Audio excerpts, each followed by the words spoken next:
Welcome to யூடிஎம்மின் அன்பான உறவுகள் அனைவருக்கும் வணக்கம். நான் உங்கள் ரேணு.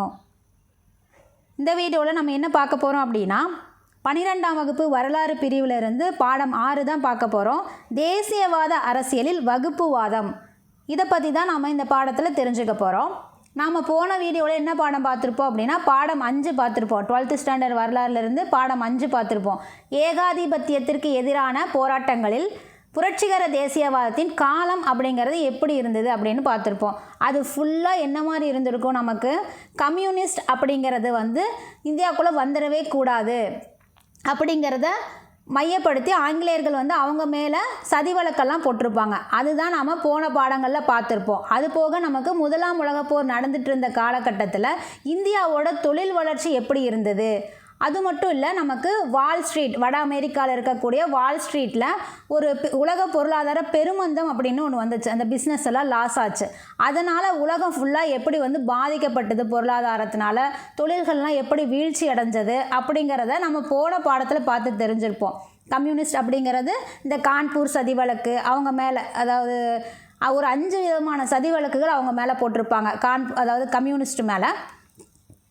கம்யூனிஸ்ட் மேலேயும் அதை சார்ந்த தொழிலாளர்கள் மேலேயும் பார்த்தீங்க அப்படின்னா நமக்கு ஒரு 5 விதமான வழக்குகள் போட்டிருப்பாங்க. அதில் பிரசித்தி பெற்ற வழக்குன்னு சொல்கிறது மீரட் சதி வழக்கு 1929 நடந்தது இல்லையா?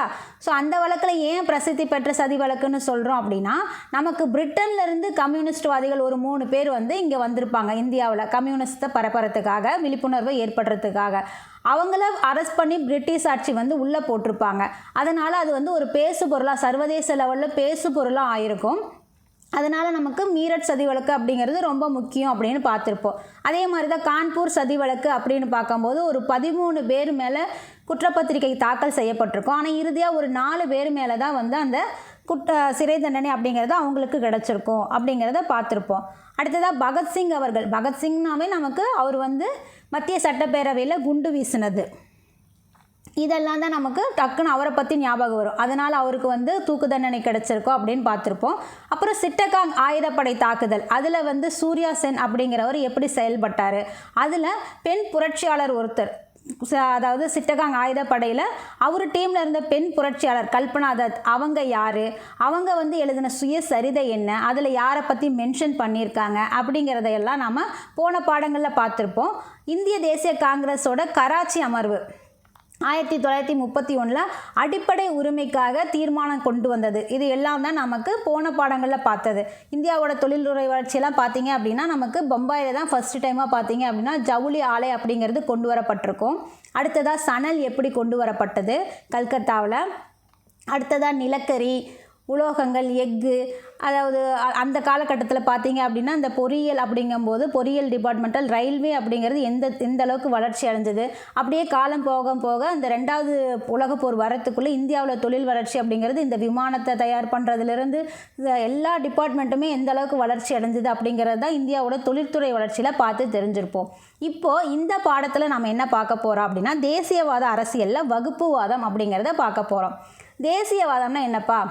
தேசியவாதம் அப்படின்னா ஒரு விஷயத்துக்காக அனைவரும், ஒரு நாட்டில் இருக்கக்கூடிய அனைத்து மக்களும், அது எந்த பிரிவாக இருந்தாலும் சரி, இந்துவாக இருந்தாலும், முஸ்லீமாக இருந்தாலும், கிறிஸ்டினாக இருந்தாலும், இல்லை அதில் இருக்கக்கூடிய இந்து, அதாவது பிராமின் இல்லாதவங்க, ஒடுக்கப்பட்டவங்க, தொழிலாளிகள், விவசாயிகள் அப்படின்னு யாராக இருந்தாலும் சரி, அத்தனை பேரும் சேர்ந்து ஒரு விஷயத்துக்காக போராட்டம் பண்ணுறது அப்படிங்கிறது தான் நம்ம தேசியவாதம் அப்படின்னு சொல்லுவோம். எதுக்காக? வெள்ளையர்களை வெளியேற்றுறதுக்காக, வெள்ளையனே வெளியேறு அப்படின்னு சொல்கிறதுக்காக நாடு ஃபுல்லாக இருக்கிற அத்தனை பேரும் ஒன்றுபட்டு அனைவரும் இந்தியன் அப்படிங்கிற அந்த ஒரு உணர்வில் செயல்படணும் அப்படிங்கிறது தான் நமக்கு தேசியவாதத்தை அரசியல்னு சொல்லுவோம்.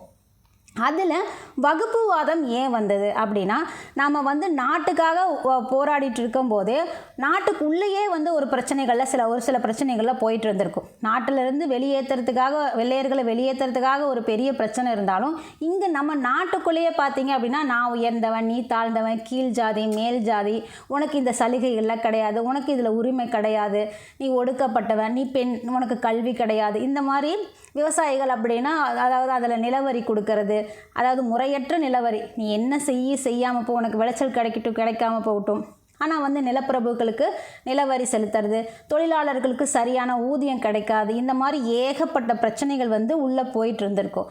ஸோ அந்த பிரச்சனைக்காகவும் அதோட இந்த நாட்டில் வந்து வெள்ளையனை வெளியேற்றும் போதே இந்த பிரச்சனைக்காகவும் நாம் ஒரு தீர்மானம் எடுக்கணும் அப்படின்னு அந்தந்த வகுப்புகளை சேர்ந்தவங்க அந்தந்த சமூகங்களை சேர்ந்தவங்க போராட ஆரம்பிச்சிட்டாங்க. அதனால் அதுதான் வகுப்புவாதம்னு சொல்கிறது. தேசியவாத அரசியலில் அதைத்தான் நாம் வகுப்புவாதம்னு சொல்லுவோம். ஸோ அதை பற்றி தான் இந்த அந்தந்த வகுப்புக்காக அவங்க அந்தந்த சமூகங்கள் அவங்களோட உரிமைகளுக்காக இந்த டைம்லேயே போராட ஆரம்பிச்சிட்டாங்க. ஒருவேளை வெள்ளையர்கள் வந்து வெளியே போயிட்டாலும் அதுக்கப்புறமா இந்தியாவில் ஆட்சி செய்யக்கூடியவர்கள் நமக்கான உரிமைகளை கொடுப்பாங்களா, நமக்கு என்ன தேவையோ அந்த அடிப்படை உரிமைகளெல்லாம் சரியாக செய்வாங்களா, அதுக்காகவும் போராடணும் இது கூடவே சேர்ந்து அப்படிங்கிற மாதிரி ஒரு முடிவு எடுத்திருந்தாங்க. அதுதான் வந்து தேசியவாத அரசியலில் வகுப்புவாதம் அப்படிங்கிறது. ஸோ இதை பற்றி தான் நம்ம இந்த பாடம் முழுக்க பார்க்க போகிறோம். ஒரே இந்து முஸ்லீம் பிரச்சனையாக மட்டும்தான் இருக்கும். போன பாடத்தில் எப்படி கம்யூனிஸ்ட் அப்படிங்கிறது கம்யூனிஸ்ட் சார்ந்த விஷயங்கள் மட்டுமே இருந்ததோ அதே மாதிரி இந்த பாடத்தில் பார்த்தீங்க அப்படின்னா இந்துவும் முஸ்லீமும் எப்படி சண்டை போட்டுக்கிறாங்க, இந்துக்களும் முஸ்லீம்களும் எப்படி சண்டை போட்டுக்கிறாங்க, மதத்துக்காக எப்படி சண்டை போட்டுக்கிறாங்க, அதோட அரசியல் உரிமைகளுக்காக எப்படி சண்டை போட்டுக்கிறாங்க அதனால தான் நமக்கு கடைசியாக பார்த்தீங்க அப்படின்னா முகமது அலி ஜின்னா இந்து முஸ்லீமோட தூதுவராக இருந்தார், ஒற்றுமையின் தூதுவராக இருந்தார். இறுதியாக பார்த்தீங்க அப்படின்னா இந்த காங்கிரஸ் கிட்ட இருந்து எதுவுமே வந்து ஒரு சலுகைகள் முஸ்லீம்களுக்கு பெறாததுனால வெள்ளையர்கள் இருக்கிற காலத்திலே ஆங்கிலேயர்கள் இருக்கிற காலத்திலே அவங்க மூலியமாகவே நாட்டை பிரித்து விட்டுறலாம், அவங்க கடைசியாக நம்மக்கிட்ட பொறுப்புகளை ஒப்படைப்பாங்க இல்லையா, அந்த பொறுப்பை ஒப்படைக்கும் போது அவங்க மூலியமாகவே நாட்டை பிரித்து விட்டுறலாம் அப்படிங்கிற அளவுக்கு வந்திருப்பாங்க. பட் அவங்க வந்து கொடுக்கும்போது ஒருத்தர் அப்படின்னு சொல்லி கொடுக்கலாம், இந்த இந்தியா முழுவதும் ஒரு அமைப்பு அப்படிங்கிற ஒரு நிர்வாக அமைப்பின் கீழே ஒருத்தர்கிட்ட கொடுக்கலான்னு நினைப்பாங்க. அப்படின்னு தான் வந்திருப்பாங்க உள்ள அதுக்காக ஒரு 3 அமைச்சர்கள் ஒரு தூதுக்குழு எல்லாம் வந்திருக்கும். பெத்தி கிளாரன்ஸ் அவர்கள் தலைமையில் வந்திருக்கும். பட் ஆனால் அதுவும் நமக்கு நடந்திருக்காது. ஸோ அதை பற்றி தான் நாம் இந்த பாடத்தில் தெரிஞ்சுக்க போகிறோம். இந்த பாடத்தோட அறிமுகத்தில் நம்ம என்ன பார்க்க போகிறோம் அப்படின்னா, ஒரே நிமிஷம். இந்த பாடத்தில் மொத்தம் நமக்கு 6 பிரிவின் கீழே விஷயங்களை சொல்லியிருப்பாங்க, பிரிச்சிருப்பாங்க. இந்து முஸ்லீம்க்கு எப்படி எந்தெந்த இடத்துல என்னென்ன மாதிரி பிரச்சனைகள் வந்தது, என்னென்ன மாநாடுகள் நடந்தது, அங்கே என்ன விஷயங்கள் தீர்மானங்கள் கொண்டு வந்தாங்க அப்படிங்கிற மாதிரி ஒரு 6 பிரிவின் கீழே இந்த பாடத்தை பிரிச்சிருப்பாங்க. அதாவது பிரிட்டிஷ் இந்தியாவில் வகுப்புவாதத்தின் தோற்றமும் அதோட வளர்ச்சியும் எப்படி இருந்தது. அடுத்ததாக அனைத்து இந்திய முஸ்லீம் லீக் உருவாச்சு. ஏன் உருவாச்சு? இவங்க எதுவுமே கொடுக்காதனால அவங்களுக்கான தனி உரிமைகள் வேணும், அரசியலில் அரசு பணிகளில் இடஒதுக்கீடு வேணும் அப்படிங்கிறதுக்காக கொண்டு வரப்பட்டது தான் இந்திய முஸ்லீம் லீக் அப்படிங்கிறது. அது அடுத்ததாக இந்திய முஸ்லீம் லீக் தான் வருமா, நமக்கெல்லாம் ஒன்றும் இல்லையா அப்படிங்கிற மாதிரி இந்துக்கள் வந்து இந்து மகாசபை, அகில இந்திய இந்து மகாசபை அப்படின்னு ஒன்று கொண்டு வந்து அதோட எழுச்சி வளர்ச்சியெல்லாம் எப்படி இருந்தது. அடுத்ததாக முதல் காங்கிரஸ் அமைச்சரவைகள் என்ன செஞ்சாங்க, ஏன் கேன்சல் பண்ணாங்க. காங்கிரஸ் அமைச்சரவைகள் பார்த்தீங்க அப்படின்னா ராஜினாமா பண்ணியிருப்பாங்க. அவங்க ஏன் ராஜினாமா பண்ணாங்க அதை பற்றி பார்க்க போகிறோம். அவங்க ராஜினாமா பண்ண நாளை இவங்க கொண்டாடியிருப்பாங்க. யார்? முஸ்லீம் லீக். என்ன நாளாக கொண்டாடியிருப்பாங்க அப்படின்னா மீட்பு நாளாக கடைபிடிப்பாங்க. இறுதியாக இந்த பாடத்தோட இறுதியில் நேரடி நடவடிக்கை நாள்னு ஒன்று பார்ப்போம். ஏன் அப்படின்னா எந்த ஒரு தீர்மானத்துக்கும் காங்கிரஸ் வந்து ஒத்து வந்திருக்க மாட்டாங்க. அதனால் நேரடி நடவடிக்கை நாள் அப்படிங்கிற ஒன்றை ஜின்னா அவர்கள் கொண்டு வந்திருப்பார். அதன் மூலியமாக தான் நாடு அப்படிங்கிறது இந்தியா பாகிஸ்தான் அப்படிங்கிற பிரிவினைக்குள்ளே கொண்டு வர மாதிரி ஒரு முடிவு அங்கே வந்திருக்கும். காந்தியடிகள் சரிப்பா வாங்கிட்டு போ அப்படிங்கிற அளவுக்கு வந்திருக்கும். ஏன்னா கல்கத்தாவில் அவ்வளோ பெரிய கலவரம் நடந்து கொலைகள்லாம் நடந்து அதில் வந்து ஆயிரக்கணக்கான மக்கள்லாம் உயிர் இழந்திருப்பாங்க. இந்த அளவுக்கு சித்திரவதை பண்ணங்காட்டியிருந்தால் காந்தியடிகள் வந்து என்ன பண்ணியிருப்பார், அப்பா சாமி வாங்கிட்டு போங்க அப்படிங்கிற ஒரு முடிவுக்கே வந்திருப்பார். ஏன்னா முதல்ல அவர் அதை ஒத்துருக்க மாட்டார். எல்லாரும் சமமாக ஒருமித்து இருங்கப்பா அப்படின்னு தான் அவர் சொல்லியிருப்பார். பட் இங்கே பார்த்தீங்க அப்படின்னா அந்த கல்கத்தாவில் ஒரு 1000 பேருக்கு மேலே கொலை செய்யப்பட்டதுனால கலவரத்தில் இந்த நேரடி நாள் அப்படிங்கிற அந்த இதை எதிர்த்து நடந்ததுனால காந்தியடிகள் அப்பா வாங்கிட்டு போங்க கிளம்புங்க அப்படிங்கிற மாதிரி அவரே சொல்லியிருப்பார். இதுதான் இந்த பாடத்தில் நம்ம தெரிஞ்சுக்க போகிற விஷயங்கள். ஸோ தேசியவாத அரசியலில் வகுப்புவாதம்னா சுதந்திரத்தோடு அந்தந்த சமூகங்கள் அவங்கவுங்கள அந்தந்த வகுப்புக்கான உரிமைகளை கேட்கறது, இதுதான் விஷயம். ஸோ இந்த பாடத்தோட அறிமுகத்தில் நமக்கு என்னப்பா கொடுத்துருக்காங்க, இங்கே பார்த்தீங்க அப்படின்னா இதில் என்ன கொடுத்துருப்பாங்க அப்படின்னா பிரிட்டிஷ் ஆட்சி அப்படிங்கிறது வரத்துக்கு முன்னாடியே நம்ம நாட்டில் யார் ஆட்சி பண்ணியிருப்பாங்க பெரும்பகுதியை அப்படின்னா முகலாயர்கள், அவர்களோட முகவர்கள், இவங்க தான் நாட்டோட பெரும்பகுதியை ஆட்சி செஞ்சுட்டு இருந்தாங்க. பிரிட்டிஷ் ஆட்சி அப்படிங்கிறது உள்ளே வரத்துக்கு முன்னாடி. ஏன்னா முதல்ல அங்கே தானே நமக்கு பக்சார் போர்னு ஒன்று நடக்கும். அதன் மூலிமா தான் அவங்க ஆட்சியை பிடிச்சி கொஞ்சம் கொஞ்சமாக உள்ளே வந்திருப்பாங்க. அதுதான் அவங்க ஸ்ட்ராங்காக உட்காரத்துக்கான காரணமாகவும் இருக்கும். 1764 நடந்தது இல்லையா, ஞாபகம் இருக்கும். நம்ம இதுக்கு முன்னாடி போன பாடங்கள்லாம் அதை பார்த்துருப்போம். அதன் மூலியமாக தான் முகலாயர்களுக்கு ஒரு ஆப்பே வந்திருக்கும். அப்புறம் தான் எல்லாருக்கும் அந்த தலைவலியும் நமக்கு நாட்டில் வந்திருக்கும் அவங்க மூலியமாக தான். ஸோ அப்போ அவங்க தான் நாட்டோட பெரும்பகுதியை ஆட்சி செஞ்சுட்டு இருந்தாங்க. முகலாய ஆட்சி காலத்தில் எந்த மொழி வந்து நீதிமன்றத்துக்கும் அலுவலக மொழியாகவும் இருந்துச்சு அப்படின்னா பாரசீக மொழி. எந்த மொழிப்பா? பாரசீக மொழி தான் நமக்கு ரொம்ப முக்கியம். இந்த மொழி எந்த மொழி அப்படிங்கிறது ரொம்ப முக்கியம், நோட் பண்ணிக்கோங்க. முகலாயரோட ஆட்சி காலத்தில் எந்த மொழி வந்து நீதிமன்றத்துக்கும் அலுவலகங்களுக்கும் மொழியாக இருந்துச்சு அப்படின்னா பாரசீக மொழி தான் வந்து அந்த இதில் இருந்தது. பாரசீக மொழி தான் நீதிமன்றத்துக்கும் அலுவலகத்துக்கும் மொழியாக இருந்துச்சு. அடுத்ததாக பார்த்தீங்க அப்படின்னா 1857. ஸோ அப்படின்னு நம்ம சொன்னோன்னே நமக்கு என்ன ஞாபகம் வரணும்? அந்த பெரும் கிளர்ச்சி தான் ஞாபகம் வரணும். அந்த ஆண்டு அப்படிங்கிறது எப்படி 1806 வேலூரில் புரட்சி நடந்ததோ, சிப்பாய் கழகம்னு சிப்பாய் புரட்சின்னு சொல்லுவோம். அதே மாதிரி ஒரு அரை நூற்றாண்டுக்கு அப்புறம் 1857 சேம் அப்படியே ஒன்று நடந்தது. அது பெரிய அளவில் நடந்தது. அதுதான் பெருங்கிளர்ச்சி. இதனால தான் நமக்கு என்ன ஆகும்? கிழக்கிந்திய கம்பெனி க்ளோஸ் ஆகும். நேரடியாக விக்டோரியா பேரறிக்கையின் மூலயமா நமக்கு 1858 டைரெக்டாக பிரிட்டன் வந்து நம்மளை ஆட்சி பண்ண ஆரம்பிச்சிருப்பாங்க. ஸோ அந்த அளவுக்கு அது பெரும் புரட்சி அப்படிங்கிறது தெரியும். ஸோ அந்த புரட்சியோட இதுதான் வந்து லாஸ்ட் முஸ்லீம் வர்க்கம் அதில் தான் முடிஞ்சு போனாங்க. அந்த புரட்சியோட முஸ்லீம் அப்படிங்கிறது முடிஞ்சு போனாங்கன்னா அங்கே அப்போ ஆட்சி செஞ்ச ஆளும் முஸ்லீம் வர்க்கத்தர் தான் அதிகமாக இருந்தாங்க. அந்த 1857 பெரும் புரட்சி பெருங்கிளர்ச்சி அது வந்து இறுதியாக அவங்களுக்கு அமைஞ்சிருச்சுன்னு வச்சுக்கோங்களேன். அதுக்கப்புறமா பார்த்தீங்க அப்படின்னா விக்டோரியா அரசு வந்ததுக்கப்புறமா முஸ்லீம்களுக்கு அப்படிங்கும்போது ஒரு வேலை கிடையாது, அவங்களுக்குன்னு ஒரு நிலம் கிடையாது, அவங்களுக்குன்னு எந்த வாய்ப்புகளும் கிடையாது. ஸோ இதனால் பார்த்தீங்க அப்படின்னா அவங்க வந்து முஸ்லீம்கள் எல்லாம் வந்து வறுமை நிலைக்கு தள்ளப்பட்டாங்க. நம்ம 1857 புரட்சி எதுக்கு?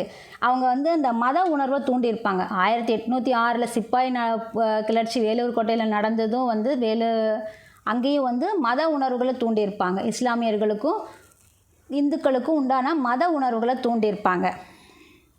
அதனால தான் அங்கேயும் ஒரு புரட்சி நடக்கும். இங்கே இது நடந்ததுக்கும் ஒரு காரணம், முக்கியமான காரணம்னு சொன்னால் இங்கேயும் மத உணர்வுகளை தூண்டியிருப்பாங்க. நிறையா காரணம் இருக்கும். அந்த நிறையா காரணத்தில் இதுவும் ஒன்று. இந்த சிப்பாய்களுக்கு வந்து அந்த என்ன சொல்கிறது, அந்த துப்பாக்கியில் இருக்கக்கூடிய தோட்டா மேலே இருக்கக்கூடிய அந்த கவர் இருக்கு இல்லையா, அந்த கவர் அப்படிங்கிறது பசுவோட நெய்யினாலையும் அந்த பசுவோட கொழுப்புனாலையும் பன்றியோட கொழுப்புனாலையும் செய்யப்பட்டது. அதை வாயில் கடித்து இழுக்க சொல்லி அந்த கம்பல் பண்ணுறதுனால வந்து அது வந்து மதத்தை அவங்க அந்தந்த இந்து மதம்னா அவங்களுக்கு அது ஒரு பசு அப்படிங்கிறது ஒரு தெய்வம் மாதிரி. அதாவது பன்றியோட இறைச்சி அப்படிங்கும்போது இந்த முஸ்லீம்களுக்கு அது ஒரு ஆகாத ஒரு உணவு. இந்த மாதிரி விஷயங்களை எல்லாம் வந்து செய்ய சொன்னதுனால தான் இங்கே 1857 பெரும் புரட்சி வந்தது. அங்கே வந்து 1806 சீருடை, தலைப்பாகை இந்த மாதிரி பிரச்சனையெல்லாம் மத உணர்வுகளை அவங்கள தூண்டுற மாதிரி செஞ்சு தான் அங்கே ஒரு பிரச்சனை பண்ணாங்க. ஆக மொத்தம் இப்படி பண்ணி முடித்து 1857 ஒரு பெரிய கலவரமே முடிஞ்சதுனால அதுக்கப்புறமா முஸ்லீம்களுக்கு அவங்களோட நிலைமையே தலைகீழாக மாறி வறுமைக்கு தள்ளப்பட்டுட்டாங்க. இதனால் என்ன பண்ணாங்க அப்படின்னா முஸ்லீம்கள் வந்து சமூகத்திலிருந்து ஒதுங்கி வாழறதுக்கு ஆரம்பிச்சிட்டாங்க. முஸ்லீம்கள் என்ன பண்ணாங்க? சமூகத்திலிருந்து ஒதுங்கி வாழ ஆரம்பிச்சிட்டாங்க. இந்த டைமில் தான் பார்த்தீங்க அப்படின்னா ஆங்கிலேயர்கள் வந்து ஆங்கில கல்வி அப்படிங்கிறத கொண்டு வந்திருப்பாங்க. 19ஆவது நூற்றாண்டோட இடைப்பகுதியில் அதை கொண்டு வந்து முக்கியமானதாக அது வளர்ந்துருக்கும். அந்த டைமில் தான் அப்போ தான் வந்து இந்துக்கள் வந்து விழிப்புணர்வு அடைஞ்சிருப்பாங்க. அதாவது அவங்களுக்கு கிளர்க்கு வேலை அந்த மாதிரி ஆட்கள் தேவைப்பட்டதுனால அவங்களுக்கு ஆங்கில கல்வி சொல்லி கொடுக்கணுங்கிறதுக்காக தான் இவங்க கல்வியவே கொண்டு வந்திருப்பாங்க. பெருசாக நாம் வந்து முன்னேறணும் அப்படிங்கிறதுக்காகலாம் அவங்க கொண்டு வந்திருக்க மாட்டாங்க. நமக்கு ஒரு அடிமை வேலை செய்கிறதுக்கு ஒரு ஆள் வேணுமே, அதுக்கு அவங்க படிச்சிருந்தா தானே நாம் சொல்கிறது புரியும் அப்படிங்கிறதுனால தான் 19ஆவது நூற்றாண்டோட இடைப்பகுதியில் ஆங்கில கல்வி அப்படிங்கிறது நமக்கு ஒன்று வந்திருக்கும். ஸோ ஆங்கில கல்வி இந்தியாவில் அறிமுகம் செஞ்சது யார் அப்படின்னா அதாவது 1835 தான் ஆங்கில கல்வி அப்படிங்கிறது இந்தியாவில் வந்திருக்கும். இதை பற்றி நம்ம எந்த பாடத்தில் பார்த்துருப்போம் அப்படின்னா லெசன் 1லேயே பார்த்துருப்போம். இந்தியாவில் தேசியத்தின் எழுச்சி, இதுதான் நம்ம பார்த்த 12th ஸ்டாண்டர்டில் பார்த்த ஃபஸ்ட்டு லெசன். இதுலேயே நமக்கு இந்தியாவில் ஆங்கில கல்வி அப்படிங்கிறது 1835 ஆண்டு கொண்டு வரப்பட்டது, அறிமுகப்படுத்தப்பட்டதுன்னு சொல்லியிருப்போம். இந்த கல்வியை வடிவமைச்சவர் யார்? இந்த இங்கிலீஷ் கல்வியை நமக்கு இந்தியாவுக்காக வடிவமைச்சவர் யார் அப்படின்னா டிபி மெக்காலே. இவங்க தான் வந்து டிபி மெக்காலே தான் வந்து ஆங்கில கல்வியை வடிவமைச்சிருப்பார் இந்தியாவுக்காக. எப்போ அறிமுகம் செய்யப்பட்டது எக்ஸாக்டாக அப்படின்னா 1835 அதாவது கொண்டு வரப்பட்டது ஆங்கில கல்வி. இதன் மூலயமா இந்துக்கள் வந்து தேசிய உணர்வு அடைஞ்சிருப்பாங்க. என்னப்பா இப்படி இருக்கே, இது நம்ம தப்பே, இது சரியே அப்படிங்கிற அளவுக்கு விழிப்புணர்வு வந்திருக்கும். அதனால் இவங்க என்ன பண்ணிட்டாங்க, நமக்கு அடிமையாக இருக்கிறதுக்காக இவங்களுக்கு கல்வியெல்லாம் கொண்டு வந்தால் இவங்க நம்மளையே கேள்வி கேட்குறாங்க அப்படிங்கிறதுனால இவங்க உள்கட்சி பூசல் எதையாவது பண்ணி விடலாம் அப்படின்னு நடுத்தர முஸ்லீம்களை தூண்டி விட ஆரம்பிச்சிருப்பாங்க. உங்களுக்கு வந்து இடஒதுக்கீடெல்லாம் தரோம், தனி இடம், இந்த மாதிரி தனி உரிமைகள் இதெல்லாம் தரம்பா அப்படின்னு அவங்களுக்கு அகைன்ஸ்டாக, இந்துக்களுக்கு அகைன்ஸ்டாக இவங்க தூண்டி விட்டுருப்பாங்க. இந்த விஷயங்கள் எல்லாம் இந்த பாடத்தில் அறிமுகத்தில் கொடுத்துருக்காங்க. இதனால தான் வந்து 3 வகையான தேசிய போக்குகள் நாட்டில் இருக்கும். பொதுவாக இந்திய தேசியம், அனைவரும் சேர்ந்து இருக்கிறது இந்திய தேசியம். இது இல்லாமல் இந்து தேசியம், முஸ்லீம் தேசியம் இந்த மாதிரி பிரிஞ்சு போயிருக்கும். இந்த மாதிரி அந்த டைமிங்லாம் 3 வகையான தேசிய போக்குகள் நம்ம நாட்டில் இருந்திருக்கும். இதுதான்பா இந்த பாடத்தோட அறிமுகத்தில் நமக்கு கொடுத்துருக்காங்க. முதல்ல நம்ம என்ன பார்க்க போகிறோம் அப்படின்னா, பிரிட்டிஷ் இந்தியாவில் வகுப்புவாதத்தோட தோற்றம் மற்றும் வளர்ச்சி. பிரிட்டிஷ்காரங்க இருக்கும்போது இந்தியாவில் வகுப்புவாதம் எப்படி தோன்றுச்சு, அது எப்படி வளர்ச்சி அடைஞ்சது. இந்த வகுப்புவாதத்துக்கு அதாவது ஆதரவு கொடுத்தவங்களே அவங்க தான். ஏன் அப்படின்னா அந்த வகுப்புவாதம் அப்படி அந்த பிரிவில் போயிட்டு இருந்தால் தான் இங்கே நாட்டுக்குள்ளேயே பிரச்சனை நடக்கும். எப்படி வந்து ஊர் 2 பட்டா கூத்தாடிக்கு கொண்டாட்டம்னு நமக்கு வழக்கில் ஒரு சொல் இருக்கு இல்லையா, அந்த மாதிரி இவங்க அதை கையில் கெட்டியாக பிடிச்சிக்கிட்டாங்க. இங்கே நாட்டுக்குள்ளேயே இவங்க கலவரம் பண்ணி அடிச்சுக்கிட்டாதான் நம்மளை வந்து எதிர்த்து நின்றுட்டுருக்க மாட்டாங்க. இவங்க பிரச்சனையே இவங்களுக்கு பெருசாக தெரியும். அதனால் வகுப்புவாதத்தை தூண்டி விடுவோம் அப்படிங்கிற மாதிரி இந்த வேலையை பார்க்க ஆரம்பிச்சிருப்பாங்க. அதனால தான் அந்த பிரிட்டிஷ் இந்தியா டைமில் ஆட்சி செஞ்ச டைமில் வகுப்புவாதத்தோட தோற்றம் மற்றும் வளர்ச்சி எப்படி இருந்தது அப்படிங்கிறது இந்த பாடத்தில் தெரிஞ்சுக்க போகிறோம். முதல்ல இந்து மத மறுமலர்ச்சி. ஸோ இதெல்லாம் நமக்கு 19ஆவது நூற்றாண்டோட சீர்திருத்தங்கள்லேயே நாம் பார்த்துருப்போம். எப்படி சமூக சமய சீர்திருத்தங்கள் வந்தது அப்படின்னு பார்த்துருப்போம். அதில் ஒன்றா இருக்கக்கூடிய ஆரிய சமாஜம் அப்படிங்கிறது தான் இந்து மத மறுமலர்ச்சிக்கு பேஸே அப்படின்னு சொல்கிறாங்க. இந்த இந்து மத மறுமலர்ச்சிக்கு ஆரிய சமாஜம் தான் வந்து குரலே கொடுத்துருக்காங்க அப்படிங்கிற மாதிரி நமக்கு சொல்லியிருக்காங்க இந்த பாடத்தில்.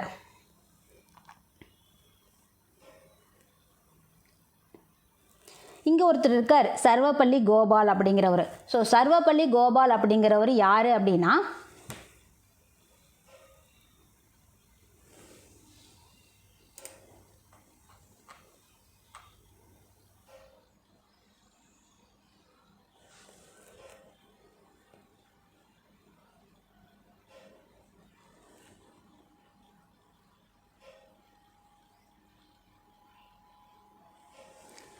இவர் வந்து தெலுங்கு பேசக்கூடிய பிராமணர், தெலுங்கு மொழியை தாய்மொழியாக கொண்ட பிராமணர். அது மட்டும் இல்லை, இவரோட தந்தையார் வந்து சர்வப்பள்ளி ராதாகிருஷ்ணன்னு சொல்லுவோம். இவர் யார் அப்படின்னா இந்தியாவோட முதல் குடியரசு துணைத் தலைவர், 2வது குடியரசுத் தலைவர். இவரோட மகன் தான் சர்வப்பள்ளி கோபால். இவர் அது மட்டும் இல்லை, இவர் வந்து ஒரு இந்திய வரலாற்று ஆய்வாளர். அந்த இந்திய வரலாற்று ஆய்வாளருக்கு நம்ம நாட்டின் சார்பாக 1999 சிறந்த பங்களிப்புக்காக, இந்திய வரலாற்றுக்கு அளித்த சிறந்த பங்களிப்புக்காக நம்ம உயரிய விருதா ஒன்று பத்ம விபூஷன் அப்படிங்கிற ஒரு விருது இவருக்கு கிடைச்சிருக்கு. இவர் தான் என்ன சொல்லியிருக்காரு, இவர் வரலாற்று ஆய்வாளர் இல்லையா, இவர் என்ன சொல்லியிருக்காரு அப்படின்னா,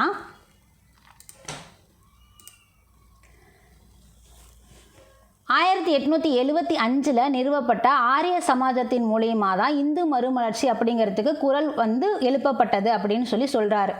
இந்து மத மறுமலர்ச்சி அப்படிங்கிறது எது பேஸாக இருக்குது அப்படின்னா ஆரிய சமாஜம் தான் இங்கே வந்து அடிப்படையாக இருக்குது. ஆரிய சமாஜம் அப்படிங்கிறது யார்? தயானந்த சரஸ்வதி. நமக்கு நல்லா தெரியும், 1875 துறவியாக இருந்த தயானந்த சரஸ்வதி அவர்கள் தான் ஆரிய சமாஜத்தை தொடங்கியிருப்பார் அப்படின்னு. ஸோ ஆரிய சமாஜம் தான் இந்து மத மறுமலர்ச்சிக்கு ஒரு பேஸே அப்படிங்கிறாங்க. தயானந்த சரஸ்வதி நமக்கு என்ன சொன்னார்? கோ பேக் வேதா அப்படின்னு சொல்லியிருப்பார். வேதங்களுக்கு திரும்புவோம்னு சொல்லியிருப்பார் இல்லையா. ஸோ அவர் வந்து புராணங்களை நிராகரிச்சிருப்பார், வேதங்களில் இருக்கக்கூடிய உண்மை மட்டும்தான் வந்து வலியுறுத்தி சொல்லியிருப்பார். இதெல்லாம் நம்ம சீர்திருத்தங்கள்லேயே பார்த்துருப்போம். ஸோ அதுதான் நமக்கு இந்த இந்து மத மறுமலர்ச்சிக்கு ஒரு முக்கியமான விஷயமா இருக்கிறதுனால இதை பற்றி நம்ம மறுபடியும் இந்த பாடத்தில் நம்ம தெரிஞ்சுக்கிறோம். அடுத்ததாக இப்போ இந்து மத மறுமலர்ச்சினா ஆரிய சமாஜம். அதே மாதிரி முஸ்லீம்களோட எழுச்சி அப்படிங்கும்போது அலிகார் இயக்கமும் நமக்கு 1875 தான் அந்த சீர்திருத்தம் இஸ்லாமியர்களோட சீர்திருத்தம்னா என்னப்பா, ஒன்றும் இல்லை, நமக்கு வந்து அந்த பழைய மூட நம்பிக்கைகள் பழக்க வழக்கங்கள் எல்லாம் விட்டுட்டு புதுசாக அதை கொண்டு வந்து இதில் நமக்குள்ளே இருக்கிற அந்த விஷயத்தையே நம்ம இந்து மதத்தில், அதாவது இந்து மதத்தில் இருக்கக்கூடிய விஷயங்களையே நல்லது கெட்டது இப்படின்னு பிரித்து பார்த்து அதை மட்டும் எடுத்து மக்கள் இடத்துல சொல்கிறது. அதே மாதிரி தான் இஸ்லாமியர்களுக்கும் பார்த்தீங்க அப்படின்னா அலிகார் இயக்கத்தின் மூலயமா முஸ்லீமில் இருக்கக்கூடிய அந்த பழைய தொன்மையான விஷயங்கள்லேருந்து அதில் இருக்கிற நல்லதை மட்டும் எடுத்து சொல்கிறது. இதுதான். ஸோ இது ரெண்டு தான் இந்து மத மறுமலர்ச்சிக்கு ஆரிய சமாஜமும் முஸ்லீம்களோட எழுச்சிக்கு அலிகார் இயக்கமும் ஒரு பேஸ்மெண்ட்டாக இருந்தது அப்படிங்கிறத இந்த விஷயங்கள் இந்த இந்து மத மறுமலர்ச்சியிலையும் இதுலேயும் முஸ்லீம்களோட எழுச்சியிலையும் சொல்லியிருக்காங்க. ஏன் அப்படின்னா ஆரிய சமாஜம் அப்படிங்கிறது இந்து மதத்தோட உயரிய தன்மைகளை பற்றி சொல்லியிருக்கிறதுனால இந்து மத மறுமலர்ச்சிக்கு அதுதான் நமக்கு முக்கியம் அப்படிங்கிற மாதிரி அந்த ஆரிய சமாஜம் அதை கைகொண்டு தான் நம்ம வந்து வளர்ச்சி மக்களிடத்தில் விழிப்புணர்வை ஏற்படுத்த முடியும் அப்படிங்கிற மாதிரி ஒரு முடிவு பண்ணியிருக்காங்க. ஸோ அன்னி பெசன்ட் இருக்காங்க இல்லையா, அவங்கள தன்னை வந்து இந்து தேசியவாதியாக அடையாளம் கொண்டார். அன்னி பெசன்ட் அவர்கள் யார்? நமக்கு தன்னாட்சி இயக்கத்தை தென்னிந்தியாவில் தொடங்கினவங்க. எப்போது? 1916. ஸோ இந்த நியூ இந்தியா அப்படிங்கிற இதுவும் இவங்களோட தான், அன்னி பெசன்ட் அப்படிங்கிறவர் தான். ஸோ இந்த இந்திய தேசியவாதியாக அவங்க வந்து தன்னை அடையாளப்படுத்திக்கிட்டாங்க. எத்தனையோ விஷயங்கள் இருக்குது. இஸ்லாமியம் இருக்குது, சீக்கியர்கள் இருக்குது, பார்சிகள் இருக்குது. இருந்தாலும் அன்னி பெசன்ட் தன்னை என்னவா அடையாளம் கண்டுக்கிட்டாங்க அப்படின்னா இந்து தேசியவாதியாக தான் அடையாளம் கண்டுக்கிட்டாங்க. அவங்க என்ன சொல்கிறாங்க அப்படின்னா, பண்டைய மதங்களை புத்துயிர்ப்பதுவே இந்தியர்களோட முதன்மையான பணி அப்படின்னு சொல்கிறாங்க. தன்னையும் இந்திய தேசியவாதியாக ஒரு ஐடென்டிட்டி அவங்களுக்காக வச்சுக்கிட்டாங்க. அதே மாதிரி அவங்க சொன்ன விஷயம் என்ன அப்படின்னா, பண்டைய மதங்களை புத்துயிர் பண்ணணும், அதுதான் புத்துயிர் பண்ணி எழுப்பணும், அதுதான் வந்து இந்தியர்களோட முதன்மை பணி அப்படின்னு அவங்க சொல்கிறாங்க. அதே மாதிரி தான் நமக்கு முஸ்லீம் உணர்வின் எழுச்சி, இந்து மத மறுமலர்ச்சி என்ன சொல்லுதுன்னு பார்த்துட்டோம். அடுத்ததாக முஸ்லீம் உணர்வோட எழுச்சி. இப்படி தான் வகுப்புவாதம் அப்படிங்கிறது வளர்ந்தது. அதுக்காக தான் நம்ம இதை பார்க்குறோம். தேசியவாத அரசியலில் வகுப்புவாதம் அப்படிங்கிறது இப்படி இந்து மத மறுமலர்ச்சி, முஸ்லீம் உணர்வோட எழுச்சி. முஸ்லீம் அப்படிங்கும்போது அலிகார் இயக்கம், இந்து மத மறுமலர்ச்சி அப்படிங்கும்போது ஆரிய சமாஜம். ரெண்டுமே தொடங்கப்பட்ட ஆண்டு ஒன்று தான், 1875. இதில் எந்த கன்ஃபியூஷனும் வேண்டாம் நமக்கு. ஸோ அலிகார் இயக்கம் அப்படிங்கிறது முஸ்லீம்களுக்கு அரசியல் விழிப்புணர்வுக்கான அடித்தளமாக இருந்துச்சு. முதல்ல சமூக சீர்திருத்தத்துக்காக தான் அலிகார் இயக்கம், அதாவது அவங்களோட சமய சீர்திருத்தத்துக்காக தான் அலிகார் இயக்கம் வந்து 1875 சர் சையது அகமது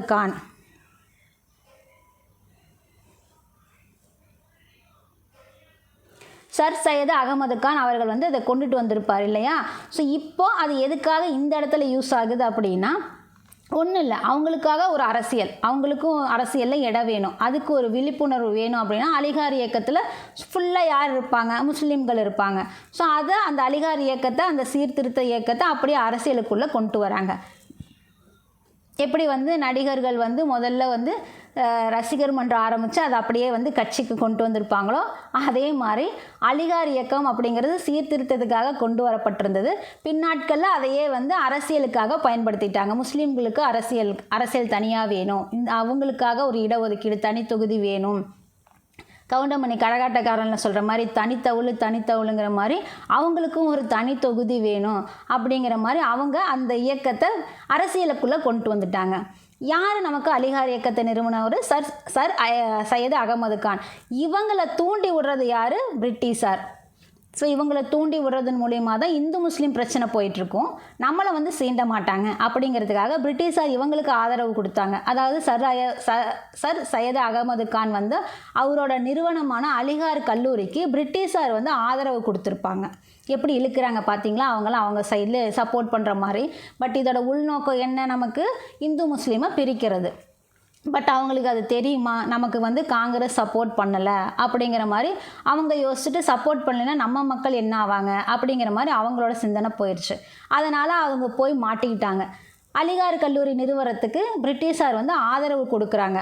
அலிகார் இயக்கத்தின் மூலயமா முஸ்லீம் வந்து தேசிய கட்சி ப்ளஸ் அரசியல் சிந்தனையாக உருவெடுக்குது.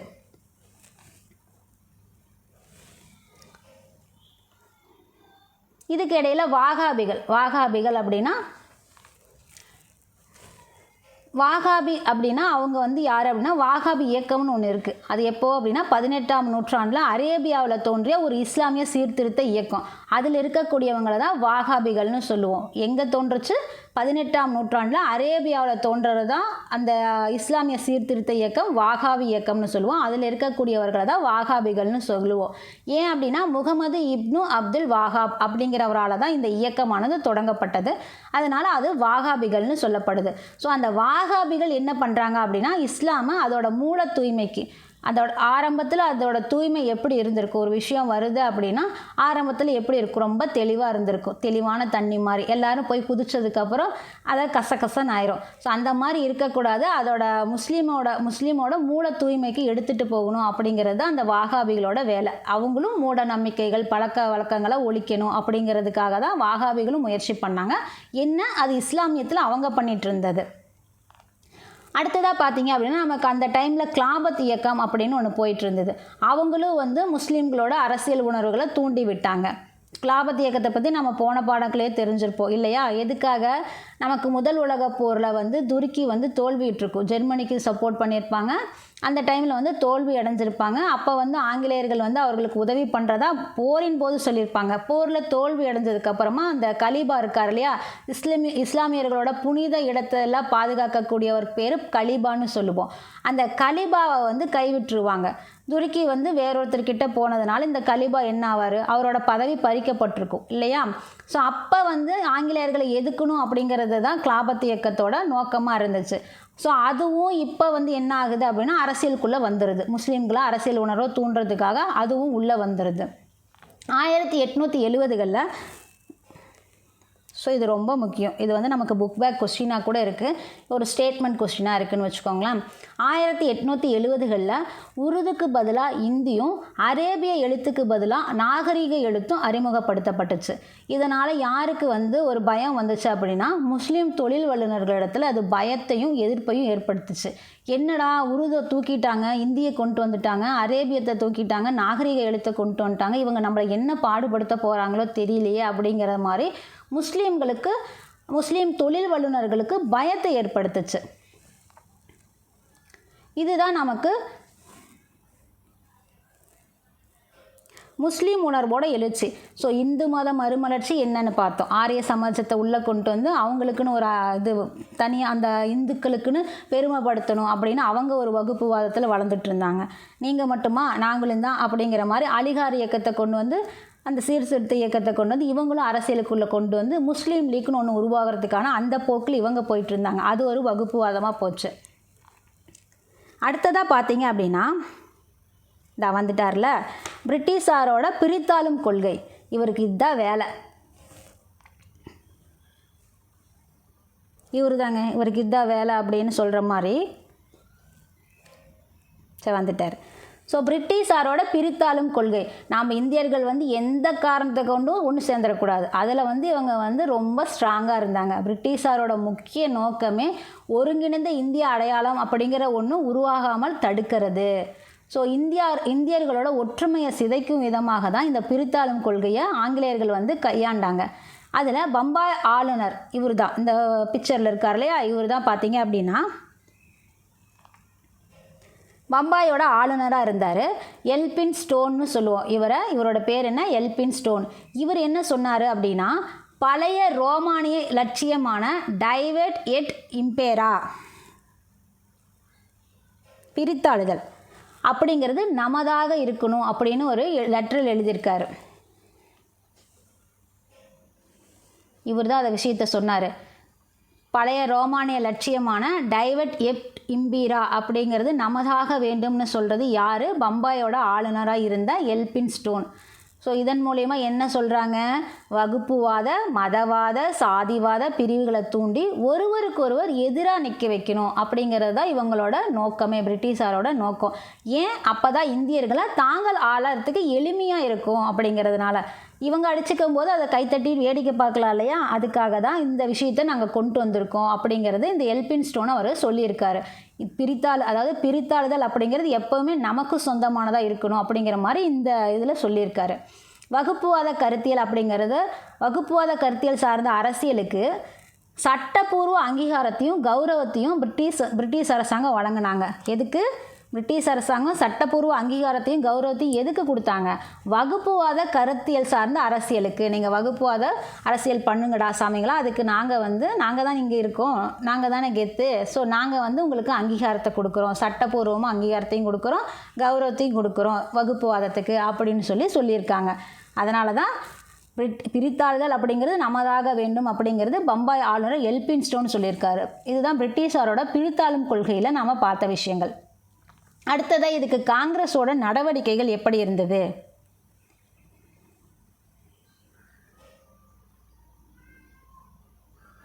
ஆரிய சமாஜம். ஸோ காங்கிரஸ் அப்படிங்கும்போது அதோட காங்கிரஸில் எத்தனையோ பேர் இருக்கலாம், அதாவது எந்த ஜாதி வேணால் காங்கிரஸில் இருக்கலாம். இந்த ஜாதி தான், அந்த ஜாதி தான், அந்த மதம் தான், இந்து மதம் தான், எந்த மதமாக இருந்தாலும் எந்த ஜாதியாக இருந்தாலும் காங்கிரஸில் அப்படிங்கும்போது காங்கிரஸ் எதுக்காக உருவாக்கப்பட்டது? இந்திய தேசிய காங்கிரஸ் 1885 எதுக்காகப்பா உருவாக்கப்பட்டுச்சு? எல்லாரையும் ஒன்றிணைச்சு வெள்ளைக்காரங்களை வெளியே அனுப்பணும் அப்படிங்கிறதுக்காக தான் உருவாக்கப்பட்டுச்சு. அதனால் காங்கிரஸோட தலைமை எந்த மதத்தையும் சார்ந்தது கிடையாது, மத சார்பற்ற, சமய சார்பற்றன்னு சொல்லலாம். அவங்க அந்த வழியை தான் ஃபாலோ பண்ணுவாங்க. ஸோ இங்கே என்ன நடக்குது அப்படின்னா, இந்த காங்கிரஸோட நடவடிக்கைகளில் எதுக்காக பார்க்குறோம் அப்படின்னா, பசுவதை குற்றம், பசுவை வதை செய்கிறது குற்றம்னு அறிவிக்கணும்னு சொல்லி காங்கிரஸோட 3வது கூட்டத்தில் இந்துக்கள் முன்மொழியிறாங்க. என்னென்னு சொல்கிறாங்க? பசுவை கொலை செய்கிறது, பசுவதைன்னா என்ன, நமக்கு பசுவை கொலை செய்கிறது, அதை குற்றம்னு அறிவிக்கணும் அப்படின்னு சொல்லி எந்த கூட்டத்தில் சொல்கிறாங்க அப்படின்னா, காங்கிரஸ் நடத்தின 3வது கூட்டத்தில் தீர்மானத்தை முன் வைக்கிறாங்க. பட் காங்கிரஸோட தலைமை அந்த தீர்மானத்தை ஏற்க மறுக்கிறாங்க. ஏன் அப்படின்னா, இந்த ஒரு சமயம் சார்ந்தது, ஒரு மதத்தை சார்ந்தது, அந்த விஷயத்தை பற்றி பேசும்போது அவங்களோட உணர்வுகள் புண்படக்கூடும். இப்போ நாம் இந்துக்கள் பசுவை தெய்வமாக வணங்கலாம், அதே இஸ்லாமியர்கள் அதை சாப்பிட்லாம், அது அவங்களோட மத உணர்வு, இது நம்ம இந்துக்களோட மத உணர்வு. ஸோ பார்க்கும்போது அதை நம்ம புண்படுத்தக்கூடாது. எந்த சமயத்தையும் சார்ந்தது கிடையாது காங்கிரஸோட தலைமை. ஸோ அதனால் அதுக்கான நடவடிக்கைகள் எதுவுமே எடுக்கப்படலை. 3வது காங்கிரஸ் கூட்டத்தில் பசுவதை குற்றத்தை அறிவிக்கணும்னு சொல்கிற அந்த தீர்மானத்தில் எந்த ஒரு அவங்க அதை ஏற்கலை, அதுக்கான ரிப்ளேவும் ரெஸ்பான்ஸும் எதுவுமே பண்ணலை. ஏன் அப்படின்னா, காங்கிரஸ் மதம் சார்ந்த அரசியல் முடிவுகளை தவிர்த்து எல்லா வகுப்பினரையும் ஒன்றிணைக்கும் தேசிய இயக்கமாக தான் செயல்படுறதுக்காக முயற்சி பண்ணாங்க. இங்கேயே நமக்குள்ளேயே அடிச்சுக்கிட்டு இருந்தால் எப்படி அவங்கள வெளியே துரத்துறது அப்படிங்கிறதுக்காக அவங்க அந்த விஷயத்தை எடுத்துக்கல. பொதுவாகவே காங்கிரஸ் அப்படிங்கிறது ஒரு மதத்தை சார்ந்த ஒரு விஷயத்தை எடுக்க மாட்டாங்க. இதனால தான் நமக்கு பார்த்தீங்க அப்படின்னா வகுப்புவாத ஒற்றுமை அப்படிங்கிறது ஒன்றும் இல்லாமையே போயிடுச்சு. இதை காக்கிறதுக்கு தான் காங்கிரஸ் முயற்சி பண்ணிகிட்டு இருந்தாங்க இறுதி வரைக்கும்.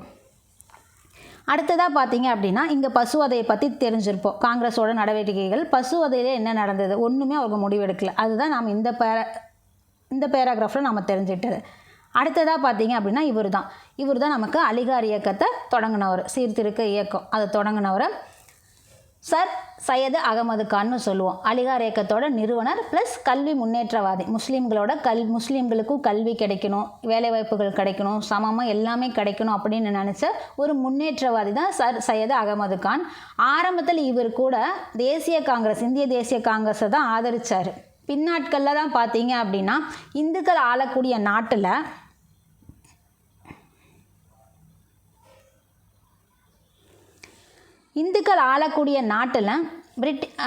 முஸ்லீம்களுக்கு சரியான இடங்கள் கிடைக்குமா அப்படிங்கிறது ஒரு கேள்வியாக இவருக்கு வந்துச்சு. ஸோ அதனால் பார்த்தீங்க அப்படின்னா, இவர் காங்கிரஸை ஆதரிச்சிட்டு இருந்தவர் பின்வாங்கிட்டார், காங்கிரஸை விட்டு வெளியே வந்துட்டார். வெளியே வந்தால் என்ன பண்ணணும்? வேறு யாருக்காவது சப்போர்ட் பண்ணாதான் அவங்களுக்கு உண்டான அந்த உரிமைகள்லாம் கிடைக்கும். இங்கே வெளியே வந்ததுக்கப்புறம் யாருக்கு சப்போர்ட் பண்ண முடியும்? அங்கே இருந்தால் பிரிட்டிஷாருக்கு தான் சப்போர்ட் பண்ண முடியும். ஸோ அந்த வேலையை தான் இவர் பண்ண ஆரம்பிச்சிட்டாரு. ஆரம்பத்தில் இந்திய தேசிய காங்கிரஸை தான் ஆதரித்தார்.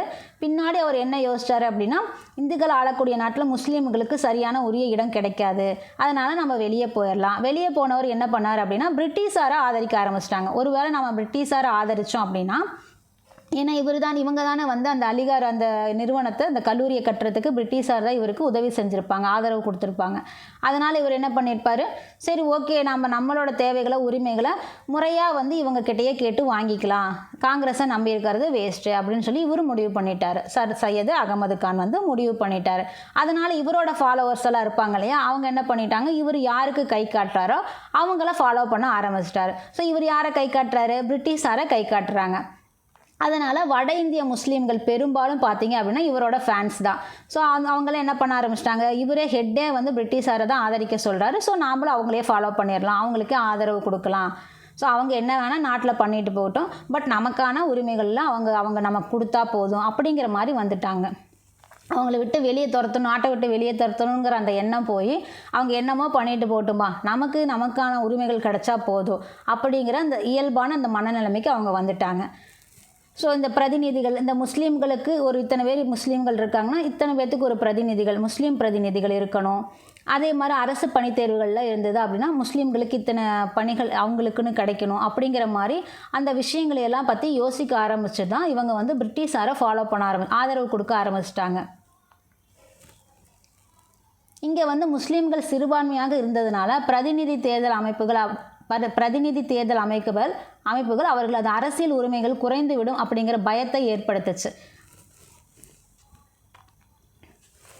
அதனால தான் சையத் அகமது கான் மற்றும் பலர் வந்து பிரிட்டிஷாருடன் இணைஞ்சால் பாதுகாப்பு கிடைக்கும் அப்படிங்கிறதுனால தான் காங்கிரஸை விட்டு வெளியே போயிட்டாங்க. ஸோ காங்கிரஸில் முஸ்லீம்கள் வந்து சிறுபான்மையாக இருந்ததுனால பிரதிநிதி தேர்தல் அமைப்புகள் அவர்களது அரசியல் உரிமைகளை குறைச்சிடும். அங்கே வந்து இந்துக்கள் அதிகமாக இருந்தால் பிரதிநிதிகளும் இந்துக்கள் தான் அதிகமாக இருப்பாங்க, அவங்க இந்துக்களுக்கு தான் சப்போர்ட் பண்ணுவாங்க, அப்போ நமக்கான அரசியல் உரிமைகளில் குறைஞ்சிரும் அப்படிங்கிற பயத்தினால தான் அவங்க காங்கிரஸ்லேருந்து வெளியே வந்து சையது அகமது கான் பலரும் பிரிட்டிஷாரோட இணைஞ்சிட்டா நமக்கு பாதுகாப்பு கிடைக்கும், நம்ம பிரிட்டிஷார் கூடயும் இணையல அப்படின்னா நம்ம எல்லாராலையும் புறக்கணிக்கப்படுவோம் அப்படிங்கிறதுனால தான் அவர் இந்த முடிவை எடுத்திருக்காரு. இவர் வேணால் இந்த மாதிரி முடிவு எடுத்துக்கலாம். சில முஸ்லீம் தலைவர்கள் இருக்கிறாங்க, யார் அப்படின்னு பார்த்தோம் அப்படின்னா பத்ருதீன் தியாப்ஜி, பம்பாயை சேர்ந்த ரஹமதுல்லா சயானி, சென்னையை சேர்ந்த நவாப் சையது முகமது பகதூர், வங்காளத்தை சேர்ந்த ரசூல், இவங்க எல்லாருமே வந்து காங்கிரஸுக்கு தான் ஆதரவு கொடுத்துட்டு இருந்தாங்க. சையத் அகமது கான் மட்டும்தான் பார்த்தீங்க அப்படின்னா வெளியே வந்துட்டார். நமக்கான இதெல்லாம் கிடைக்காது, பிரதிநிதிகள் கிடைக்க மாட்டாங்க, அரசு பணிகள் கிடைக்காது அப்படிங்கிற அந்த பயத்தினால வெளியே வந்து பிரிட்டிஷாரை ஃபாலோ பண்ண ஆரம்பிச்சிட்டாங்க. ஏன் அவங்களையும் ஃபாலோ பண்ணல, அவங்கள யார் சப்போர்ட் பண்ணுறது அப்படின்னால அவங்க அதை ஃபாலோ பண்ண ஆரம்பிச்சிட்டாங்க. பட் இருந்தாலும் பார்த்தீங்க அப்படின்னா முஸ்லீமில் இன்னும் தலைவர்கள்லாம் இருக்காங்க, அவங்கெல்லாம் பார்த்தீங்க அப்படின்னா காங்கிரஸை தான் ஆதரவு கொடுத்துருப்பாங்க. அடுத்ததாக பார்த்தீங்க அப்படின்னா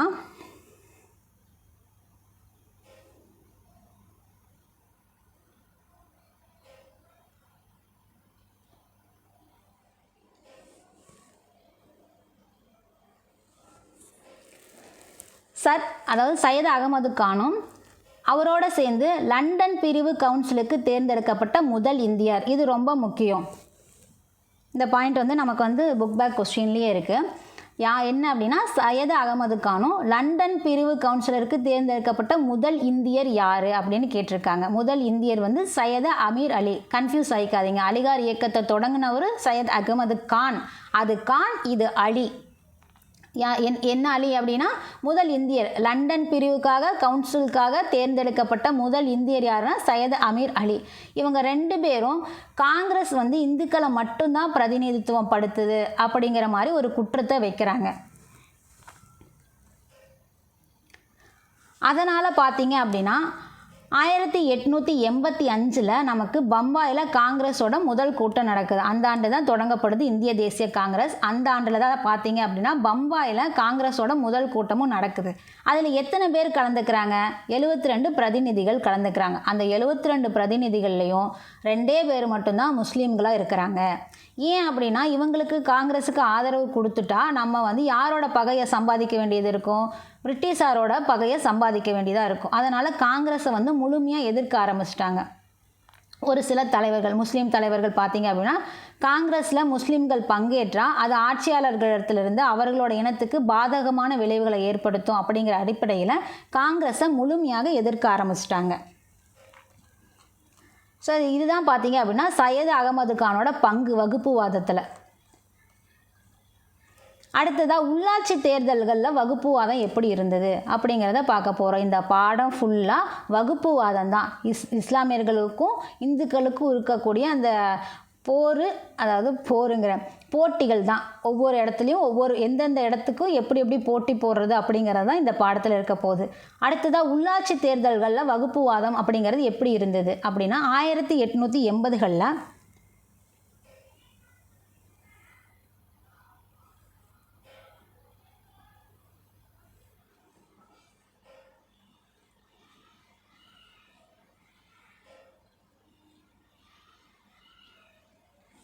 இவர் தான் லால்சந்த்.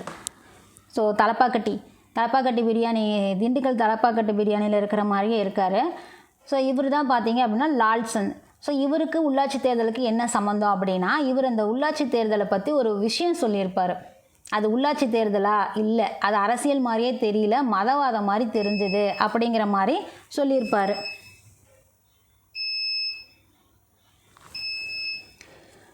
ஸோ 1880களில் உள்ளாட்சி தேர்தல்கள் அப்படிங்கிறது வகுப்புவாத அரசியலுக்கு பர்த் பிளேஸாக இருந்துச்சு அப்படிங்கிற மாதிரி சொல்கிறாரு.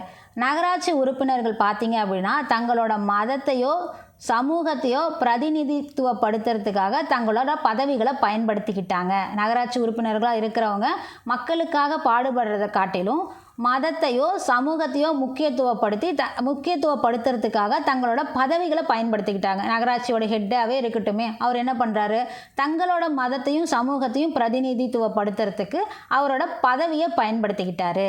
முஸ்லீம் தலைமைகளான நகராட்சிகள் பார்த்தீங்க அப்படின்னா இந்துக்களால் கட்டப்படக்கூடிய நகராட்சிகளை முஸ்லீம்களும் ஏற்க வேண்டிய நிலை ஏற்பட்டுச்சு அப்படிங்கிற மாதிரி லால்சந்த் அவர்கள் சொல்லியிருக்காங்க. லால்சந்த் யார்? பஞ்சாப்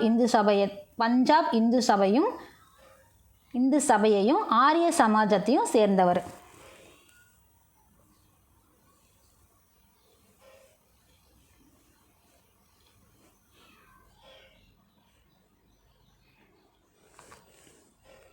பஞ்சாப் இந்து சபையோட முதன்மை தகவல் தொடர்பாளராகவும் பின்னாடி ஆரிய சமாஜத்திர தலைவர்களில் ஒருவராகவும் இருந்தவர் தான் லால்சந்த். ஆரிய சமாஜம் அப்படிங்கிறது இந்து மத மறுமலர்ச்சி. அப்போ இவர் யாருக்கு சப்போர்ட் பண்ணுறாருன்னு தெரிஞ்சிருக்கும் இங்கேருந்தே நமக்கு.